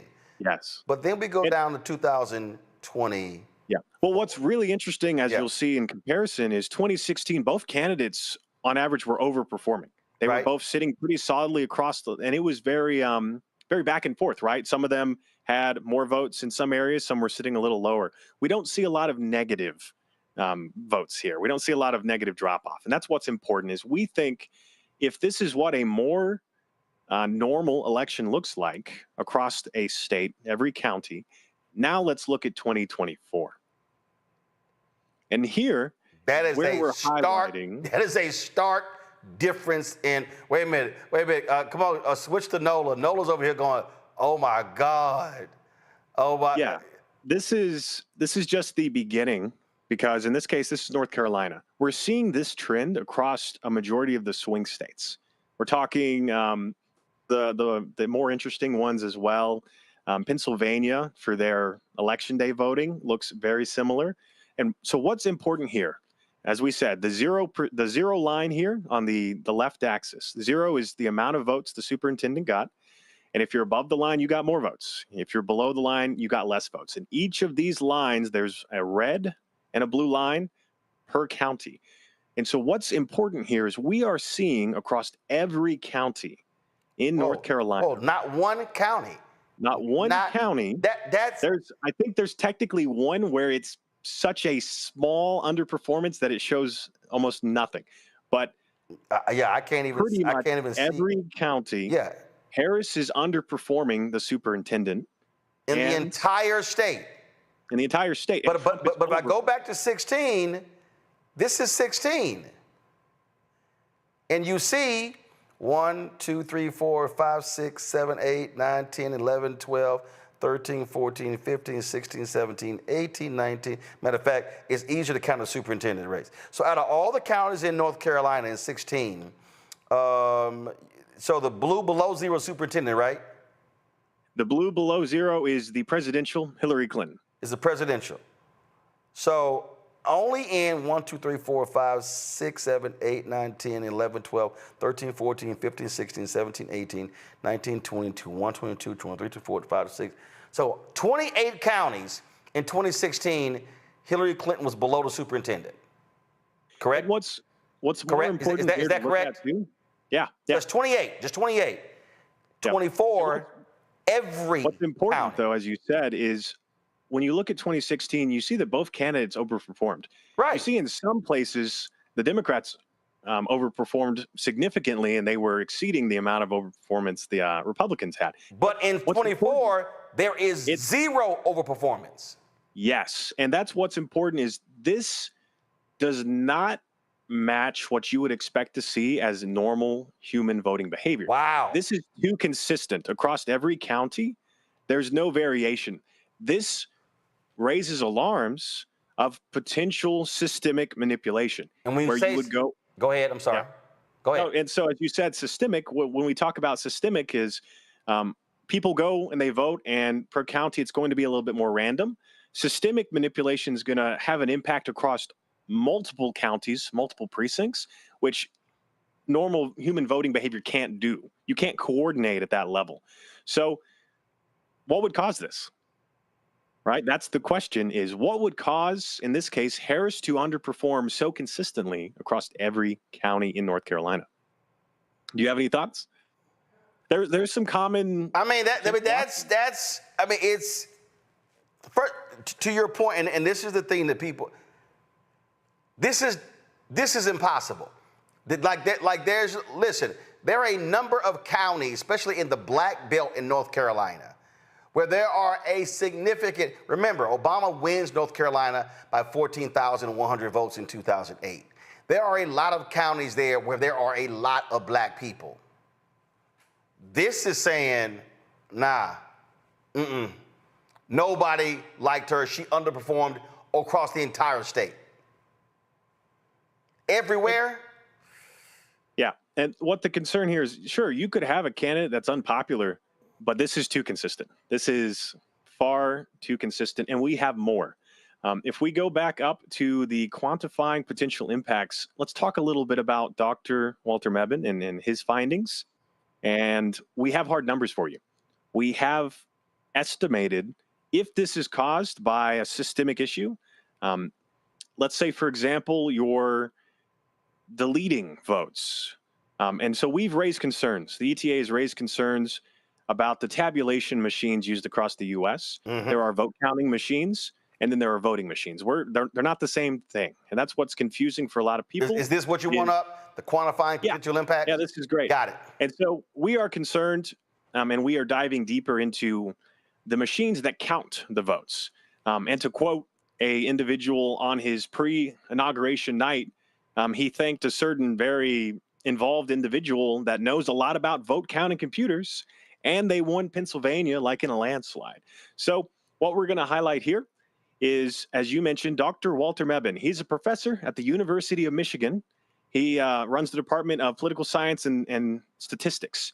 He is in our, like, we've looked, he is the leading expert in election forensics in the US. There's not a lot of people who have more experience than him that have done more. He's wrote multiple papers. He is cited by newspapers, and he's kind of held up as a credible source of election fraud analysis. And so he has his own model that he has made. It's called eForensics. And he has been developing this and using this, and he has applied it to Pennsylvania and has applied it to North Carolina. And he's provided us with those reports. He's put the Pennsylvania analysis up on his website. But in this case, we've not released North Carolina yet. No one has seen this yet. So we're going to talk about it. So what he did is he analyzed the statewide data for North Carolina. We did the same. We use a different analysis method. It's not as advanced. It's called linear regression analysis. We just look at the trend. What is human voting behavior? And then are there patterns that are not normal for a human to display across every precinct? And that's kind of what we do. We do it at a county level. We add it all up.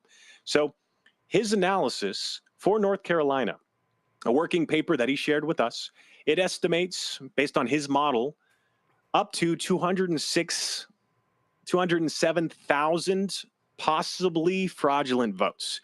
There is a caveat. That is the higher level. He has a stronger confidence, or a high confidence, of 102,000 or so votes. And so he does categorize his votes by how likely they are from, malicious activity to voting patterns, etc. But what's important here, the margin of victory for Trump in North Carolina at the presidential level, it's 184,000 votes. So if that higher estimate is caused by potential vote manipulation, deletion, addition, whatever could be caused at the tabulation level, that would be enough to change the outcome of the presidential race in North Carolina. Any questions there? So what jumps out at me is, does anybody give a damn? Are Democrats saying anything? Are independents saying anything? Or are folks just going, we don't want to sound like conspiracy theories. We don't want to sound like them. So we're just not going to address this at all? Because what you're laying out is saying that if that happened in 2024, whatever that system, it could happen again in 2028 and 2032 and beyond. That is the concern we've raised time and time again, is if this is caused by the tabulation machines being messed with, it's not been resolved. It's not been investigated. And that's really what we're doing, is we're highlighting it. I have spoken to multiple different states, organizations. We've reached out to multiple political parties. And it's not that they aren't interested. It's not that they aren't willing to listen. The problem is, they're not willing to talk about it. They're not willing to help us investigate. They're not willing to help us get recounts or audits to make sure, does the vote that the voter cast match what we're getting told is the results? And that's what's frustrating, is I feel like such a taboo because of the last 2 and 4 years that, as we said, this isn't election denial. This isn't us saying, hey, the elections are stolen, let's go storm the Capitol. This is us saying, hey, our process is potentially flawed. Let's investigate it. Let's make it better. And then we go from there. And it's not that hard to do. The reason why we're doing this and we're putting out these reports and we're highlighting these concerns is we're saying, hey, we've told you where to go look. Work with us. Let's go look. Let's go open up the ballot boxes. Let's go hand count the ballots. And if there's a problem, we'll find it and we can go from there. If there's not a problem, our elections are free and fair. It hurts no one. We've raised donations to not only pay for those recounts and the time, but also to potentially fund lawsuits if we can't get people to come to the table, such as what we're trying to do in Pennsylvania. Is we've reached out to the Secretary of State there multiple times, presented him with our findings. Dr. Mebane has a report as well for Pennsylvania. And I can pull that up here in a moment in terms of the numbers, but we're saying, hey, if there was manipulation, it was potentially so much to change the presidential race in Pennsylvania as well. And we're getting silence so far. Well, and keep in mind, Republicans in North Carolina, what they did was they removed the authority over the state elections board from the governor, lieutenant governor, attorney general, secretary of state, and gave it to the state auditor, because that's the only statewide position they won. Questions from our panel. Nola, your eyes have been like wide open for the past 10, 15 minutes, so you go first. Yeah, wow, so many questions. I'm a political scientist, so my mouth is agape. And my question was actually going to be, did you run any regressions? And you've already answered that question. So I guess, for me, this seems very different from leaning into Russia, had something to do with the election. For me, I am looking at hardcore data. There's no variation. There's enough information here to definitely ask questions. So is the next step in what you all are trying to do is exactly what you're doing tonight, to take this case to the media, to take this case to the public, to then maybe put pressure on some of these states so some kind of investigation can occur? Is that part of this strategy that you're deploying right now? Yep, we have at this point, we're kind of doing two things at the same time. Is one, we're putting out these reports, we're talking about it publicly, trying to make people aware of the concerns. And then the other half is we are trying to work with the counties and the states to get those audits done. I will say we've had some places that aren't in where we've made public kind of willing to work with us. But what's important is the chain of custody is really important, because the physical votes is what we're after, and we want to make sure those are maintained well so that if there is a recount and an audit of them, we're confident that those are what people originally cast. And that's what we keep pushing for, is just trying to raise awareness. As I said, we have the data. We're going to keep putting out the data. And we're more than happy for people to peer review this. We have a dashboard up on our website where you can actually go and download the data for Pennsylvania. And when we put out our North Carolina report, hopefully next week or so, you can go and download the data and you can do these analysis yourself. You can do a regression analysis yourself, as you said, and spot check it. Reese. Thank you for presenting this data. I'm a data girl, so I do appreciate it. I'm curious. It sounds to me like you do think that the ballots, the physical ballots, would say something different. So is it your hypothesis or the range of hypotheses that this is a hardware issue in terms of the vote tabulation, or could this be multiple pronged, or could it be the reporting aspect from even if votes are tabulated correctly, when that is reported, those results are transmitted, that is where this manipulation is happening. What are your thoughts on it? So I will first say that we don't fully know in terms of all the options. There are multiple ways that this could have happened. The leading theory we have that we've tested time and time again and has seemed to hold up so far, as we said, is we're concerned that the tabulation machines themselves, depending on brands, there's only two major brands. There's technically a handful of major voting machine brands and polling system brands, but the top two span 70% of the U.S. And I will say that the places we found manipulation do happen to use those major brands. And the concern, as you said, is we are worried that if there is a compromise of the tabulation system, malicious activity, a third party, we don't truly know. It looks the same on paper. All our analysis says is, hey, there are these anomalies, and they are occurring in such a way that this matches election, potential election fraud seen in Russian elections, seen in recently Poland elections. And Poland just recently had some findings where they found there were not only concerns of election fraud, but they went and they did recounts. And they found, I think, over 10 or 12 polling stations so far where it swapped the outcome of those locations. You said 70% of voting equipment compromised nationally. Go back to the graphic. And then you said the voting technology brand one prevalence was used in 93 of the 100 counties in North Carolina. So, as you said, there are two major brands, but there's a third and a fourth that we do see pop up. What is important here is there have been concerns of the compromise of these systems. For example, Free Speech for People had multiple cybersecurity and computer tech experts write a co-author a paper and talk about compromising concerns back in 22 and earlier. We've dug into this as well. We are seeing concerns going back to 2016 for example, in Florida, there were two different counties that reported malware on some of their voting system, some of their systems they have. And I will highlight this, and this is what is important, is the common argument we hear is, well, our voting systems aren't connected to the internet. My background is in cybersecurity. I was a 25 Bravo computer tech specialist in the Army Reserves, and then became a signal officer in the Army Guard after I got my degree. I've looked into how we're running our systems. I have concerns because the largest tabulation system and poll book system we use does potentially have modems in them, cellular modems. So I think it's inaccurate to say that they're not connected to the internet and you couldn't do something. There are so many opportunities to mess with systems.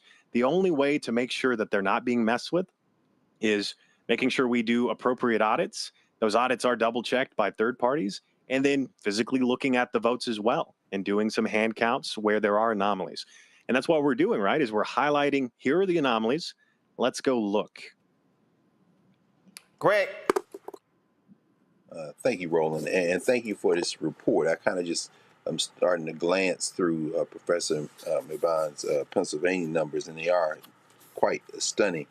Thinking about Donald Trump back in March, I guess, when he was talking about Elon Musk knowing these computers, these computers, these voting computers. And look, we ended up winning Pennsylvania landslide. And I love how, Trump doesn't retain a whole lot in his mind. So when he repeats a phrase like vote counting computers, he's moved from voting machines to something quite different maybe.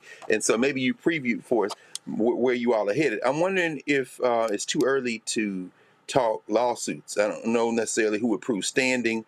Are you hoping maybe through these audits and to get down maybe to, I don't want to say a smoking gun, but a chain that would allow a voter, I'm sure they'd throw it out and say, well, you can't prove your vote was manipulated, or I think the phrase that he uses is subject to malevolent manipulation. I'm like, damn, this is strong language for an academic.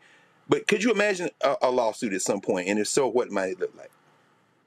It's an excellent question. I can, and we've kind of planned out some of those concerns as we push forward. Lawsuits are honestly kind of the last resort, right? We want to work with the counties so that they are willing to do these investigations. The states are willing to do these investigations because lawsuits are slow, and they give a lot of time that we really don't have, right? We're already 6-7 months into this term, and the midterms are just around the corner. And if these machines aren't being looked into and there are problems, then the midterms are potentially up next. So what would a lawsuit look like? At this point, as you said, it comes down to standing. What can we prove? And is statistical analysis enough evidence to really open those ballot boxes? We found that no one knows. This has not really been done at this level before. The closest examples we have are 2 and 4 years ago, and those didn't go very well. I think 60+ lawsuits, and none of them really got good results. But in that case, so for us, I think what we'll do first, and as we've been doing, is we're pushing for some targeted recounts in places where we are finding anomalies. If those audits and those recounts show the concerns that we are seeing, then that actually, think of it as a domino effect, right? If we prove this happened anywhere that our analysis brings up anomalies, then theoretically anywhere that our analysis shows anomalies could have been manipulated as well. And I hope that'll open the doors. For example, we recently did an analysis for Minnesota. I had someone personally send that analysis off to individuals in Minnesota. And so hopefully they are willing to come to the table as well. And I do have some numbers. I think we were looking at potentially up to 88,000 anomalous votes in Minnesota, even though Minnesota was won very handily by the Democrats. So I think what's important is if this happens, if there's a compromise of the tabulation machines, it didn't just happen in places that it needed to change the outcome.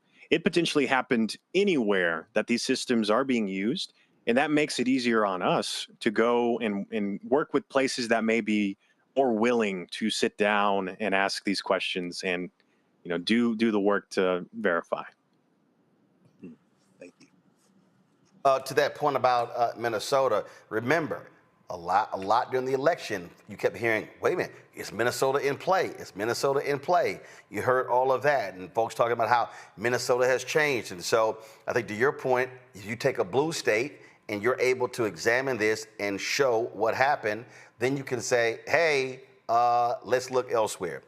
It is absolutely fascinating. Hopefully these county elections, state election folks will listen and just want to get to the heart of the matter, because look, Republicans keep talking about the integrity of the ballot box. Well, let's see if they actually mean it. Nathan Taylor, we appreciate it. Thank you very much for having me. Folks, you see right here, electiontruthalliance.org. You see right here their QR code, scan to donate. Let me blow that up. And so if you want to support their work, that is their QR code right there. Go into a quick break. We'll be right back. Roland Martin Unfiltered on the Black Star Network. If we don't stand up for Medicaid now, in spite of my honorable military service, the Senate will kill my child. I want the people that are trying to take this away from us to put yourself in our seats. Congress people, you got free health care paid for by the people, and then you don't want the people to have the same thing you have. That is sick, and we must challenge it. This bill will deny millions of people the health care that they need. This is policy violence. And we won't be silent anymore.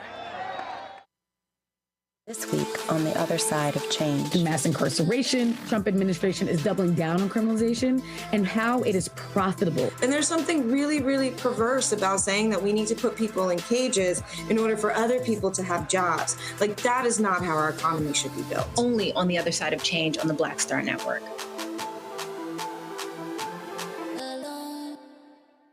This is Reggie Rock-Byford. You're watching Roland Martin, unfiltered, uncut, unplugged, and undamn believable. You hear me?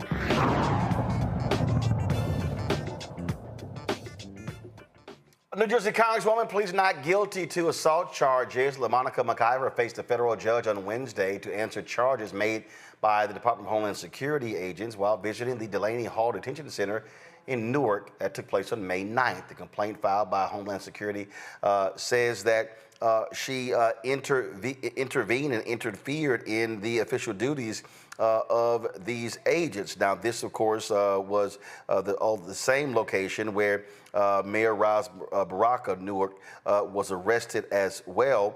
And of course, Ice Barbie Christy Nome said they were going to go after all of the individuals there, including also Alina Baba, Trump's awful choice for U.S. attorney. Again, they said she attempted to thwart the arrest of Newark Mayor Baraka as she slammed her forearm into the body of one agent and forcibly struck another. After her court appearance, she addressed her supporters. I just left out of court and pleaded not guilty because I'm not guilty. And, you know, we will fight this. Yeah. At the end of the day, this is all about political intimidation. Yeah. The Trump administration and his, him and his colleagues or cronies, whatever you want to call them, have weaponized the federal government. They've weaponized the Department of Justice. And anybody who stands up to them, anyone who criticizes them, anyone who fights back against them, find themselves in these hairs that we're in today, in this moment of time that I'm dealing with right now. And that does not stop me from doing my job. At the end of the day, we went to Delaney Hall for an oversight visit. The members of Congress had the right to hold these agencies accountable. And that is what we went to Delaney Hall for. We did not go there to protest. We did not go there for any of that. We went there to make sure that this facility was up to par and the detainees there were getting due process. And this is what occurred out of all of that.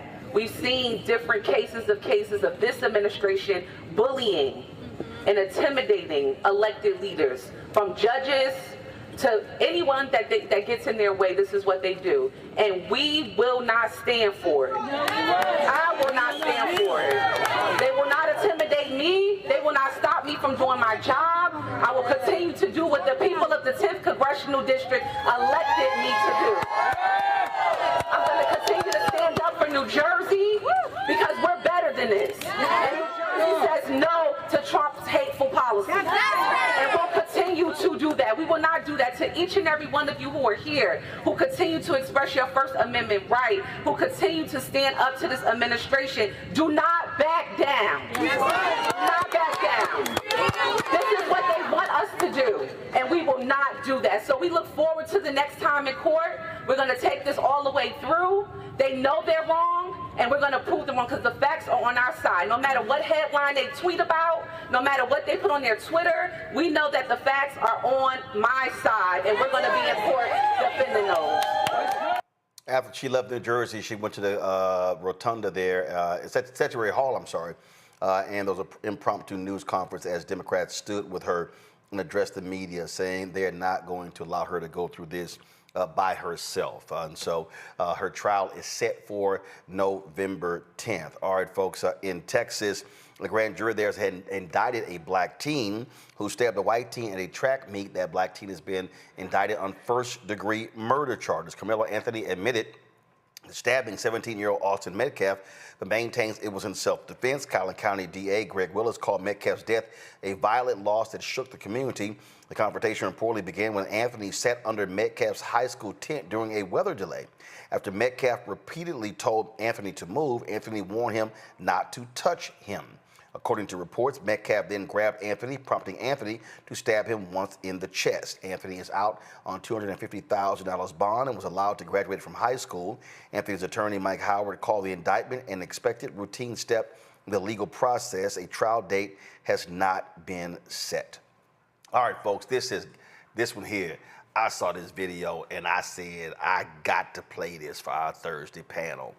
And when you want to talk about disdain for the twice impeached, criminally convicted felon con man in chief, I just love this black woman. Okay, so let me explain something to y'all. This grandmother here, they went to the doctor's office and they were trying to do a cognitive test, and they asked her a series of questions. And they asked, and y'all know I do not refer to that orange stain of the title of president. And this sister right here clearly watches Roland Martin Unfiltered. Roll it. What's the president name, I'm sure? You just say it and then get on over with. Just say his first letter. Nothing.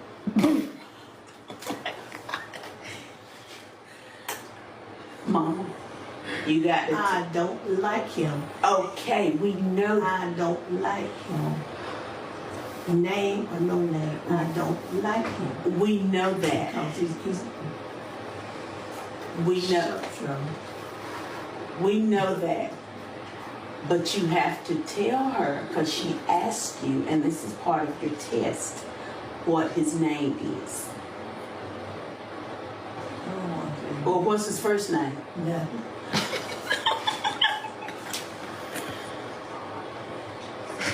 Sorry, that's it. That's my feeling. I take nothing.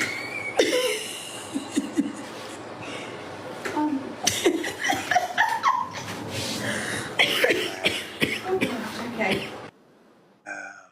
I'm real petty, so roll that one more time. What's the president name, I'm sure? You just say it and then get on over with. Just say his first letter. Nothing.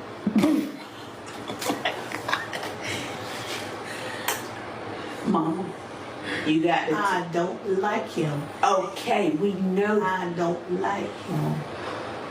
Name or no name, I don't like him. We know that. We know. We know that. But you have to tell her, because she asked you, and this is part of your test, what his name is. Or what's his first name? Nothing.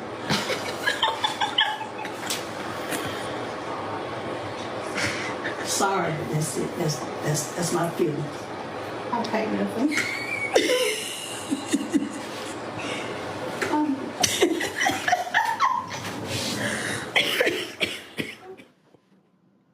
Yo, no, I'm with her. I'm with her. Damn it, y'all should have asked for the governor or the mayor, but she like, nah, I ain't naming his punk ass. She said, I am not calling Candyman over here. She said, I will not invoke the devil today, Lord. Right. That's exactly what she said. She said, I will not. Mama. That's something my mama would have did. Mama, just say his name. She like, Reese, she don't give a damn. She like, nah, we gonna sit here. Hey, right. Reese, I think she passed the cognitive test. Absolutely, she did. The whole thing is, do you have your faculties around you? And if you have the discernment to know that Donald Trump ain't shit, then you absolutely passed the cognitive test with flying colors. It just reminded me of Bernie Mac, him downstairs. You know, like, I'm not even gonna say your name. You just him. Who here? Downstairs. Him downstairs. Him downstairs. Cause I want some milk and cookies. That to say, you had cookies and shit. Yeah, him downstairs. Oh, go ahead, Granny. I ain't even mad at it. Go ahead. Say what you want to say or don't. Greg, when I saw that video, I said, oh, hell yes, I'm rolling that one on the show. No, absolutely. You know, she was sitting there. She looks like my mother. I could see my mom, like you said, no, I could see my mom doing the same thing.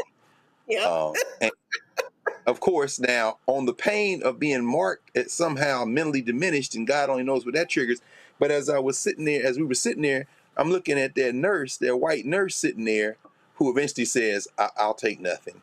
But I'm thinking, how many people in the United States of America where there are still, I think that white nurse we saw is maybe one of maybe 5 or 6 left white nurses in the country. And of course, of the ones who are not white, how many of them are immigrants? We're all about to find out. But I'm thinking about that lady sitting there and say, what if that was a waiting room or an examination room in Iowa or rural Mississippi? What if it was in rural Alabama? And while there may be some jokes in that room, when it's time to come out and pay the bill and you realize your Medicaid has had its throat cut, it's not fun and games. So I couldn't help but think about the humanity of everyone caught up in this racist world. We just got news, of course, that the Senate people are like, hey, man, you can't do this to this bill and it be legal. At least it will violate Senate policy. And so we may be in for a hell of a ride, but at the end of the day, they've been trying to get carve-outs for those rural hospitals. They're trying to pinch off some money here and feed their MAGA constituents. But all I saw in that room was a woman who could be my mother saying, I ain't doing that. And as a dutiful child, me saying, okay, and a white woman sitting on a stool that might represent a constituency and places in this country that in a minute you won't be able to have that conversation because there won't be no jobs, saying, I'll take nothing. We can get along. Mm-hmm. If we ain't got no money, it could be that that sister would jump off that examination table and choke that white woman if it comes down to her losing her coverage. We can all be kiki and I'll take nothing, or the bell can ring. We ain't got no money. At that point, all this feel good gonna turn into a fight. See, I'm just not interested. I'm not interested in any of the nonsense. See, I'm not about. See, I have zero tolerance for those folk. I'm just telling you right now. Hey, it's just like, I don't know how many of y'all saw this video This black woman was in an automotive place in North Carolina, and they were talking, and Juneteenth came up, and she heard the conversation, and she was like, "Oh hell no! Bring me my car." Y'all watch this. We're stopped this morning. Oh, then we're good. Yeah, the first when I went to the thing, I got it. Yeah, that's fine. I can Turn audio up. Okay.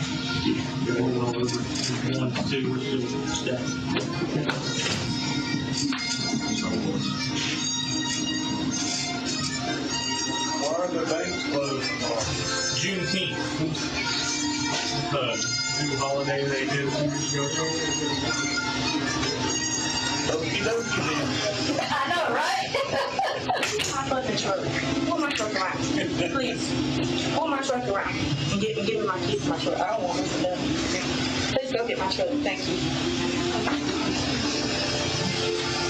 Is it this one right here? Yeah, no, it's a Mercury problem. What's that? We can allow you to we said Juneteenth was the holiday tomorrow. Yeah, I'm not like, we got mad about it. You guys know the banks were closed for Juneteenth. I don't even know what is Juneteenth. Exactly, nobody really knows, but I think it's something to do with reparations or something. Yeah. I thought it had something to do with reparations. Now, Reese, the company thought that they were doing something by saying, "Oh, we're gonna post a video ourselves." They made it worse. And guess what? Right. Folk were like, don't get your car fixed there.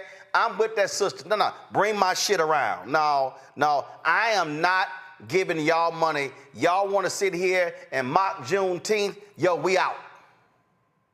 Period. If you want to, then you can get my motherfucking keys, because I'm not getting my service here. You're not taking my money. I don't even see what's funny about Juneteenth. Y'all need to be more ashamed, because what the Republicans have been saying is that if you teach people about the history of slavery in this country, that white folks is going to feel so ashamed of themselves, little white kids going to have low self-esteem. So instead of kicking, you should be sitting up there saying, you get a free oil change today. You get a free oil change today, but only if you black. Y'all, the place that would be reparations. The place is called, that's Wilson, North Carolina, and the place is called Synergy Auto Care. Synergy Auto Care. And yo, hey Greg, it's been several places I fly in airports. Matter of fact, I remember I went to go pick up my Navigator from the dealer, and they had Fox News. Y'all got to change TV. Oh, wow. No, I don't play that. If I got to sit my ass in this waiting room, ain't nobody watching Fox News. I'm kind of the same. Well, I don't give a damn. I'm like, no. I'm going to need y'all to turn the TV. And they might look, I'm like, I ain't watching Fox News. Y'all going to turn the damn TV. No, hell no. We ain't roll. No. My deal is, that's how we going to roll. Well, brother, I tell you, I'm sure you spend a great deal of time getting TVs turned, especially you damn right I do. Because I think that's the default channel on so many, and I think that there's a story behind that. But like I said, more power to you, brother. I just be like, I put my AirPods in. I don't even. But yeah, I heard what you're saying, and that's the strategy we should pursue. I mean, we have to make noise, just like that sister did. I'm not gonna spend my money here, I think today is the anniversary of the day that Prescott King started the Martin Luther King Center. And I think about those who would say there are ways to build bridges with these folk. We can reason with them and we can try to figure things out. And there are people, non-black people, we just got news today that Bill Moyers, the great journalist, made transition at 91. Passed away at the age of 91, yep. Yes, sir. And I think about now here's a guy who high up in the Johnson administration, worked inside government, but also became a journalist who spoke truth to power, and he's a white man. There are ways to do that. But if you can't appeal to people's morals and you've given them chance after chance, and then they're in a situation where they think they're in power, which means they're not thinking about you, and they say something like that, then I'm not going to argue with you. I'm leaving now. And now the real test would have been who else got up. But guess what? They went on right back to their life. Why? Because we don't count. And to all you Negroes that think that your master somehow going to love you, you should probably run that clip right there on the loop. Not just what she did, but in the few seconds we saw after where nobody else got up and walked out. And there's the problem. Well, we'll close this out, Nola. That was this other video where a black woman was called a bitch by the waitress. And man, folk lit that bar up. And then the owner comes out, don't apologize, trying to explain away. We getting harassed, we getting phone calls. They sitting here giving us bad ratings. And folk like, no, we ain't going to your bar. See, Nola, the thing that I need our people to understand, that's called economic withdrawal. Yeah. We don't have to spend. I talk all the time about MLK's sermon on April 3rd, 1968. And he said, we ain't got to throw the Molotov cocktail. We ain't got to raise our voices. He said, we just withdraw our money. He said, if you not going to do right by us, we going to take our money elsewhere. And that's what we do in a Target. You've got that boycott that's all week with McDonald's. You've got people who are using their power. The reality is this here. We don't have to spend our money at places where we ain't respected. And so absolutely, and penalize them, light them up on social, give them awful ratings, throw a picket up at their joint. Let everybody know, don't come here where they got some ignorant fools here, and this is how you make them pay. You make them pay at the pocketbook. Absolutely. And we've seen it be effective, right?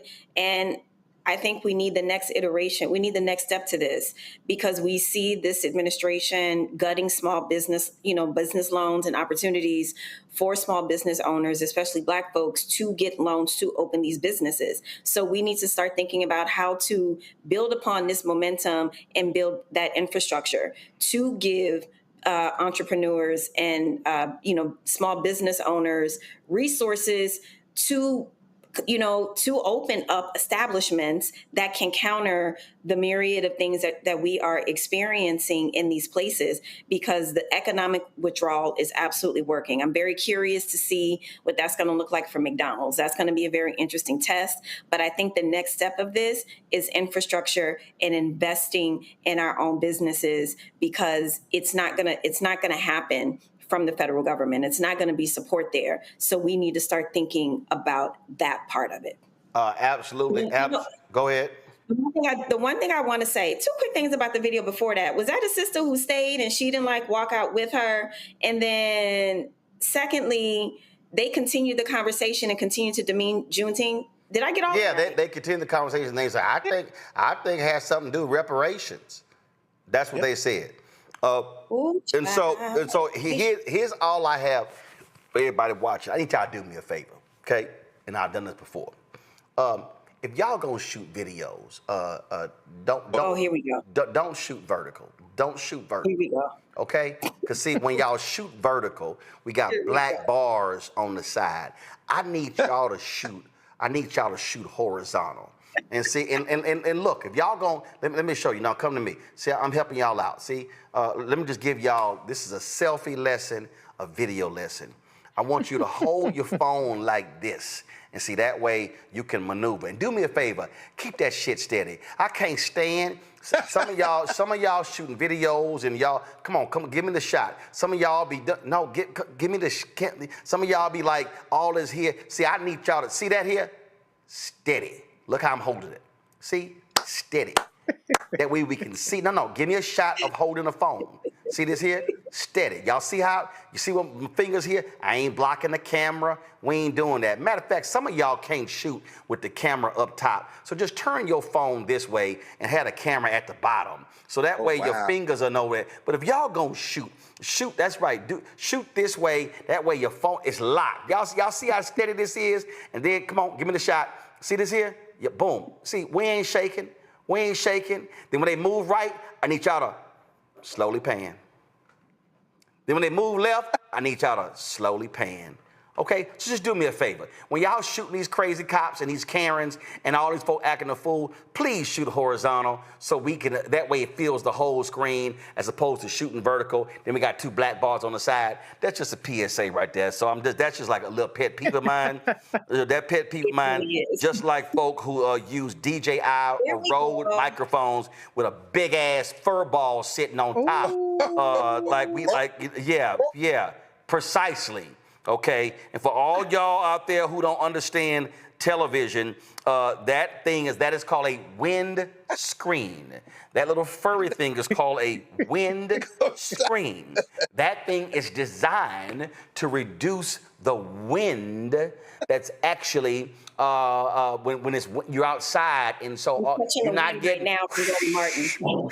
It's a wind screen. So if you sit in your ass indoors, okay, where there's no breeze where you are, take the little furry chia pet looking ass item off. And then also, cute. And she is minding her business. And then lastly, you can clip the microphone on. It is designed to clip onto your shirt. What's the point and some of them actually have a magnet on the back where you can slide it under your clothes and then attach it to it. So if you don't want the microphone in the shot, you can lower the microphone. So I'm just saying. I know what a lavalier is. I'm just saying. No, but you sitting here looking all. I'm on the show, and I'm talking right into the furry damn microphone. I'm just saying. Lord, bro, did you hear? I thought those 7 words. I don't know if you heard, what's the point of having cute nails? I think that was the determinative. Ain't nobody watching your ass for no damn cute nails, okay? And if you so let me go ahead and teach you, Nola, if you're gonna do television, okay? Get me on camera 3. Get me on camera 3. So get me on camera 3. So see, Nola, let me explain something to you. See, you don't quite understand. So you see the screen right here. You got the lower thirds right here. You got the graphic down here at the bottom. I don't know why. First of all, I don't know why we got a democracy at risk lower third talking about the grandma video. Can y'all wait the hell up in the control room, please? Please pay attention. So let me help you out, Nola, when you're on television, because you're talking to a Hall of Famer, okay? I'm only in 5 Halls of Fame. So, Nola, those of us, when we wear suits and cufflinks, if we want to show our cufflinks, this is what we do. When we talk, we sit there talking, we sort of extend our arms. So, the arms come out. That way, all of a sudden, they can see the cufflinks. Oh, you mean men? No, I ain't done. Listen. So then if you're talking, you don't sit here and talk with your hands down, and what you say is, well, I need you to understand that one of the things that you can see, you see how the hands are, you see how the nails can be shown, you see how the ring can be shown, and then you do one of these moves like then you do another move. You say, and one more thing, boom, finger goes up, nails being shown. So you can do all of that without showing that furry ass microphone if you want to show your little new nail job. All those little masculine moves that you just did. No, I'm showing you. I'm instructing you on how to do that on television where it's not obvious and you're not sitting there going, I got a big ass windscreen. I'm talking right into it.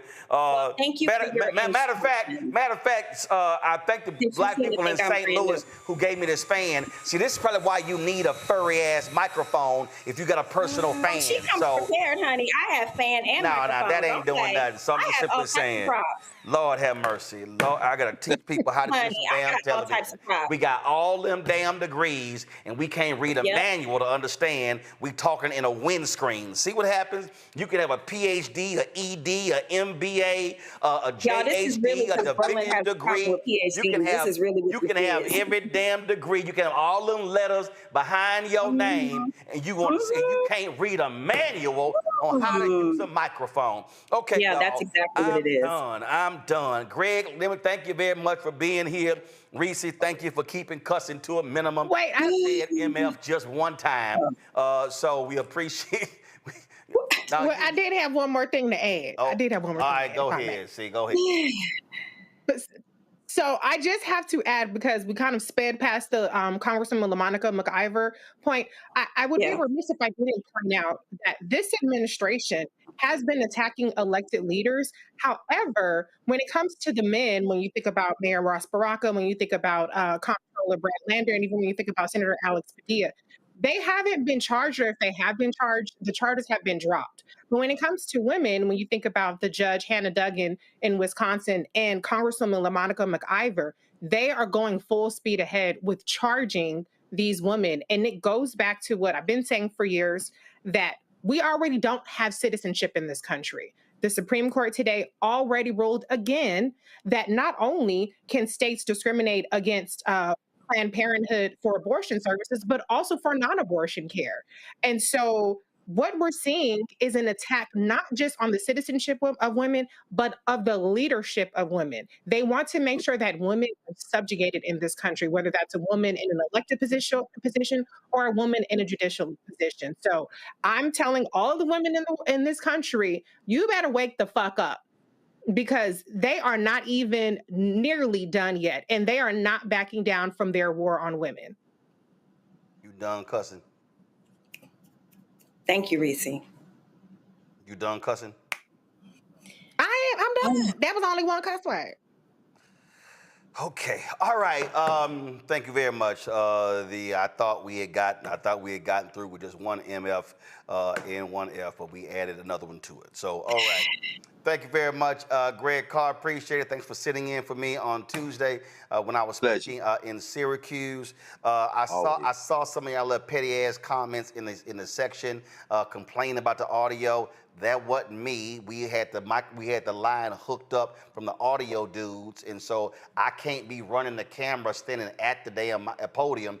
But it's all good, because see, what happens is when you think in advance, you do that. So I recorded my audio on my DJI microphone in my damn pocket, Nola. I wasn't holding it with a furry, had a lavalier attached. So we got clean audio there. So we're gonna drop that on top of the video and then restream the speech so y'all can actually hear it. And so we appreciate that. And so that's how you are to properly use DJI wireless microphones. Thank you, Mr. Man. Yes, thank you very much. So, Greg, thanks for sitting in for me, Frat. I certainly appreciate it. Matter of fact, hold up. I was in St. Louis. Which phone did I shoot this on?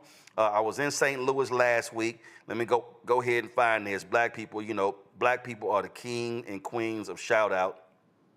I thought I sent this to Greg. Hold on one second, y'all. Let me go ahead and do this before we go. Then we really gonna get out of here. Let me do this right here.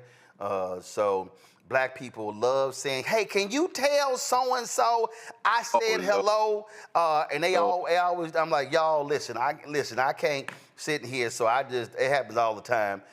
So I utilize technology, Nola, in order to properly do those things.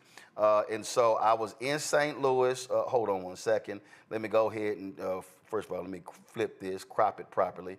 Here we go. Okay, all right. So, no, that was sister. She wanted to say something to Dion Cole. I think I sent to him. See, y'all don't understand what my life is like. I go places and black people got all kind of stuff to say.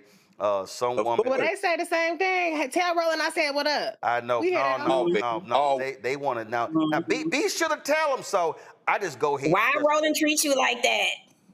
That's what I get. They know exactly why. And why when you see them now, they're gonna be like, Nola, put that furry ass thing down. Are they gonna say, girl, your nails are so cute, and Roland's such a bully, girl. You look cute, girl. You look cute. That's what they always tell me. Nobody gonna say that. That's what they always tell me. Nobody. So I'm looking. Somebody. You don't find this video. No, I did. No, and I thought I sent it. I thought I sent it to Greg because this woman was. Yeah, no, I didn't see it, Ron. This woman was insistent on me telling, was it on this phone over here? She was insistent on me. No. You please, I'll go. Greg Carr, oh my Lord. Greg no, don't Carr, do it. Don't Lord, Greg Carr is my favorite. You tell Greg. Matter of fact, I found it. See, y'all think I'm lying. Y'all think, here we go, hold on. Let me drop this sucker right now.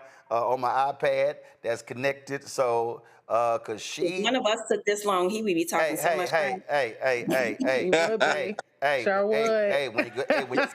when you get your own show, you can do what you want to do. This was hold up. This was in St. Louis. This was in St. Louis. I promised this sister I'm gonna do this video. So here y'all go. She wanted it. She wanted Greg to know she watched him. All right, here we go. All right, Greg, she got something to tell you. Everyone can have their seat. We're going to start our program again in 2 minutes. I love you, love you, love you. All right, Fred, holla at you. She's on this. I love you, love you, love you. That's sweet. She look like you be my auntie, my KRC. That's all. Where were you there, man? I was in St. Louis when the hell was I? Yeah, I've been on the road crazy. I was in St. Louis last Friday. Was I in St. Louis last Friday? See, where the hell that's was what I? I'm saying. I was in Columbus, Memphis. I think it was in St. Louis last week. So yeah, I was in St. Louis. Everybody.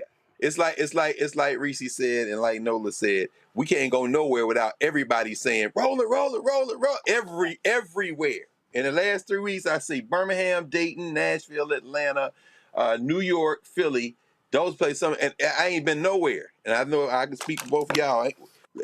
But you know what? It's so funny. It was Denzel Washington talking to somebody, and maybe it was Steve Harvey, Denzel Washington. That was comparison.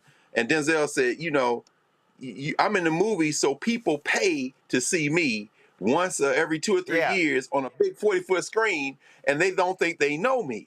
But you on TV every day, so people walk up to you like you they friends. That's the difference between a movie. You for real, I'm exactly. I know we have this on video because we told the story, but I ain't got time to look for it. Y'all. This is a true. We about to go after this one. This is 100% true. This is no lie. I'm flying to the Jeffrey Osborne golf tournament. We on the plane. Said the entertainers on the plane. Henry, who works here. Henry is sitting in first class. I don't know how he got in first class. So we all sit. Come on now, you got to be petty. So we all so we land. We land and we're waiting on our bags. And the sister walked up. She's like, "Oh my God, Roland Martin. Oh my God." Then she turns. She looks at Sid. She went, "You look familiar." Then she went, "Okay, whatever." And so she goes back. Y'all, I'm not lying. She goes back.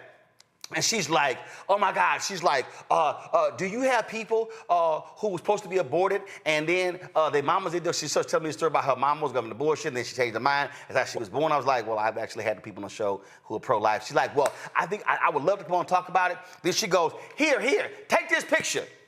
And she turns and said was like, what the hell? Yeah, I was like, no, baby, give me the phone. Right. I said, give me the phone. That's I do a right. selfie. So I do a selfie. They see me every day. And she walks away and said goes, "Well, damn, I guess the disguise I got on worked." And it was, or not. And what he said was, he said, when you're on television every day, people, they act like they friends. He said that's how it was when he hosted BET Comic View. And I'll have people see me, they be like, "Hey, Uncle Roro, hey, Roland." They be like, "Hold up, I don't know you." I was like, "Y'all, it's all good. Ain't no thing. You can just, you can speak." So that happens. And so I always appreciate talking to people, seeing people. It does crack me up when grown dudes be like, "Yo, what up, Uncle Roro?" And on that point, some of y'all black people, some of y'all celebrities, get over your egotistical asses. If people call your ass auntie or unc, it's a term of endearment. They ain't disrespecting you. They not trashing you. It's a term of endearment. And for some, like I had some fool, I'm about to sit here, don't make me call your name because you know I would. Gonna send me an email. "It's disrespectful for you to call Congresswoman Maxine Waters Auntie Maxine." I said, "Man, shut the hell up." I said, I can call it. I said, first of all, she ain't got no problem calling that, but it just gets on my nerves when people just get tripped like that because we have. What you looking for now? Huh? What you looking for now? You looking for something? No. Homeboy sent me an email, and I was like, "Man, go to hell." Well, it's just you know I say your name. You send me an email, your ass might be public. But I just want people to understand, it ain't nothing wrong with that. It's all good. All right, y'all, we got to go. All right, that's it. Greg, Reese, Nola, I appreciate it. Thank you so very much. Folks, that's it for us. Don't forget to support the work that we do. Join our Bring the Funk fan club. You're going to contribute to the show. Please do so.